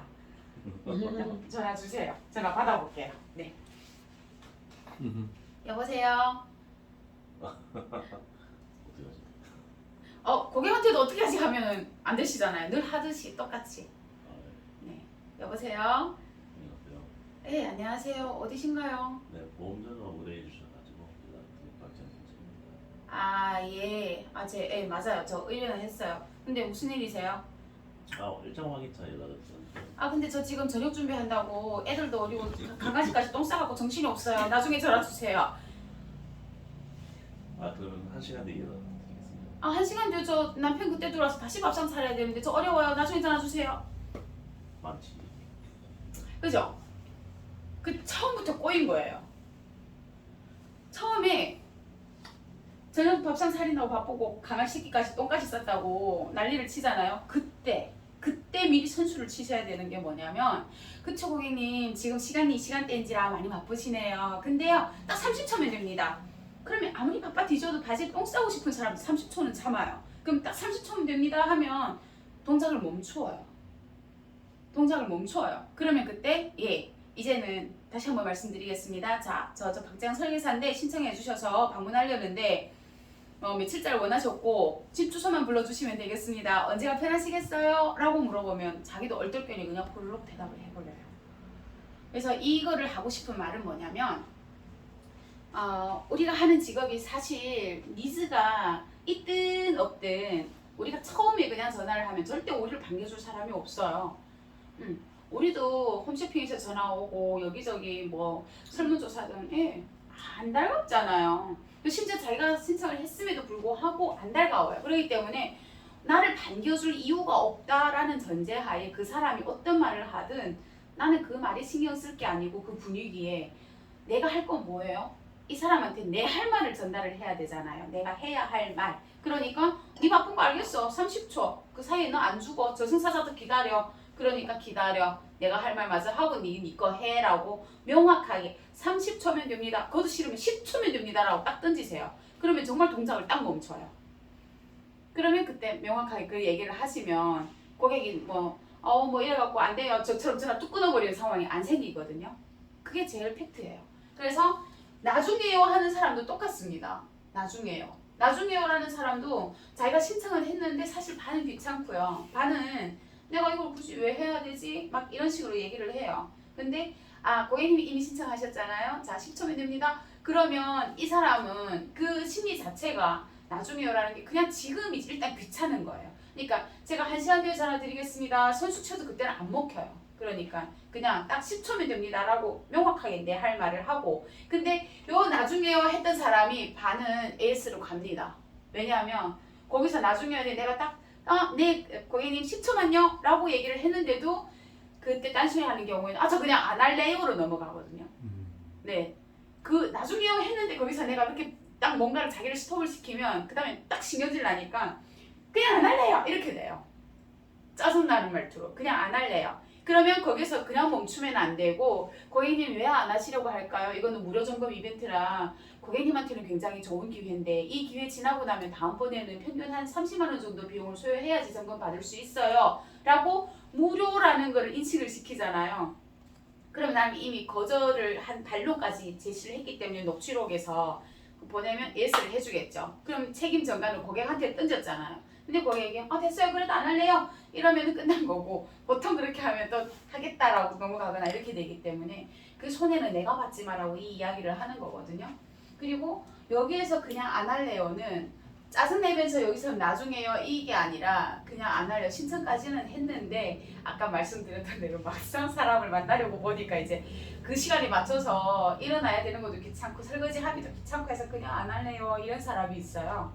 그냥 안 할래요 할 때도 똑같이 여기서처럼 30초요 10초요가 아니라 고객님 이거는 저희가 한시적으로 하는 무료 이벤트고 우리가 옷을 사더라도 백화점에 가서 살 때도 있고 이제 아울렛 가서 살 때도 있다시피 꼭 요거는 각각의 다른 시선으로 점검을 받으셔야지 빈 구멍이 없다. 집도 몇 년 지나면은 수선이 필요한데 하물며 보험인데요. 이런 식으로 내 할 말을 하고 나면 여기선 갈려요.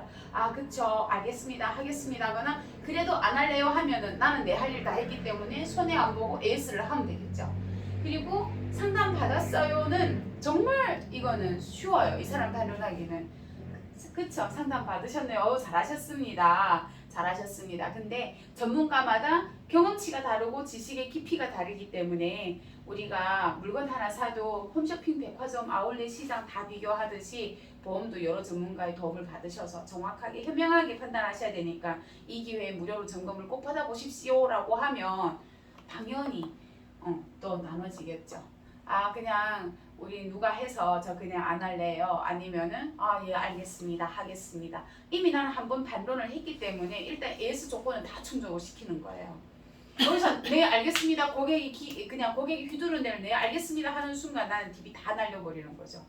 그리고 가족이 설계사 요거 같은 경우는 저는 진짜 요거는 아까 제가 도전을 해볼 이유가 있다 했잖아요. 요거는 딱 깨놓고 AS 신청을 하세요. AS 신청을 하고 가족이 설계사라고 하면 여기서 내가 반론을 할 이유가 없어요. 일단 고객하고 통화를 해서 AS 신청을 해놓는데 고객한테는 이제 가서 만날 약속을 다시 전화를 잡으셔도 되고 아니면 아예 통화를 할 때 녹취를 갖다가 적당한 선에서 있잖아요. 그 고객한테 주소랑 다 물어봐 놓고도 고객이 가족이 설계사다 하면은 그거는 상관이 없잖아요. 어쨌거나 가족이 설계사인 이유기 때문에. 그래서 AS대로 하고 고객하고 약속 잡아서 가는 건 가고 그러면 뭐 되면 되고 안 되면 안 되는 거니까 DB 업체에서는 욕하겠죠 나를. 근데 솔직히 자기들도 그거는 어떻게 할 수가 없는 부분이잖아요. 그 다음에 정보 제공 싫어요. 이 사람은 간단합니다. 그쵸 고객님 지금 당장 저한테 뭔가를 알려주시기가 싫으시잖아요.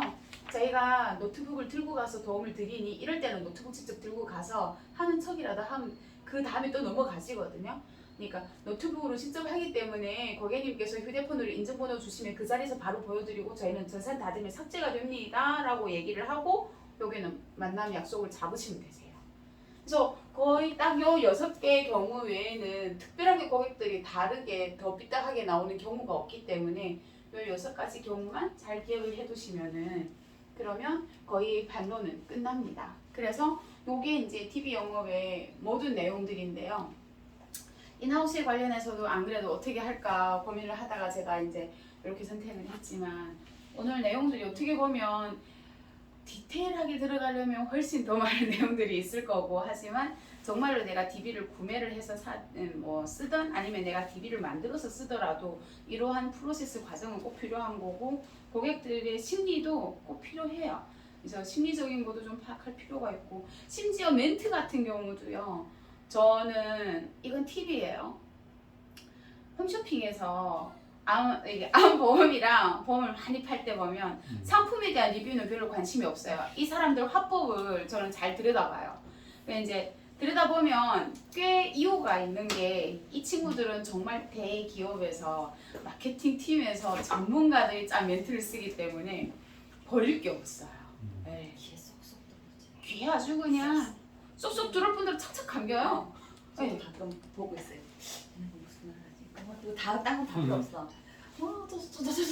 그리고 다 외우지도 못해 그 말은. 대놓고 제가 제일 많이 쓰는 게 금액 가지고 자꾸 뭐라 하는 고객들이 있어요. 솔직히 보상 분석을 가보면 자기는 이미 한 달에 자기 거만 한 70만 원, 80만 원씩 내고 있었어요. 유지 잘 되고 있었어. 근데 가서 만나보면 뭐라냐면 보험료가 너무 부담스러워서 줄여야겠어요. 막 그래놓고 제안서를 들고 갈 때 저 싹 다 정비해서 한 50만 원에 맞춰 들고 가잖아요. 그래도 비싸다고 징징거려요. 그러면 이제 그때는 그 얘기 하는 거죠. 그래서 얼마까지 줄이기를 바라십니까? 그래 놓으면은 자기도 이제 말을 못해요. 그러다가 아니 그전에는 70, 80씩 내시던 걸 50으로 줄였으면 이 30만 원, 20만 원 줄여갖고 한 달이 1년이면은 제가 거의 한 300, 400을 절감을 해드리는 건데 저한테 밥은 못 살망정 이건 좀 아닌 것 같은데요. 그래도 맞죠? 이러면서 자꾸 뭐라 하면 자, 이 3만 원 가지고 뭐라 하지 마시고 2만 원, 3만 원 해봐야 통닭 한 마리고 통닭 한 마리 아껴서 20년은 내가 불안하게 사느니 통닭 한 마리 적게 드시고 30년은 그냥 마음 편하게 통닭 드시고 사세요. 그랬더니만은 맞네요 이러는 거예요. 대부분은 별거 아닌 거예요. 그냥 심리적으로 일단 깎고 보겠다라는 게 들어가기 때문에 알아가는 게 심리지. 네, 기본적으로 정말 그게 비싸서가 아니라 그냥 자기는 일단 깎고 보겠다 습관이라서 홈쇼핑의 멘트가 꽤 도움이 돼요. 이상입니다. 오늘 아마 혼자서 열심히 거의 떠들고 있어갖고 지금 머릿속에서 막 앵앵앵앵 하실 건데 자, 고생하셨고요. 아유 감사합니다.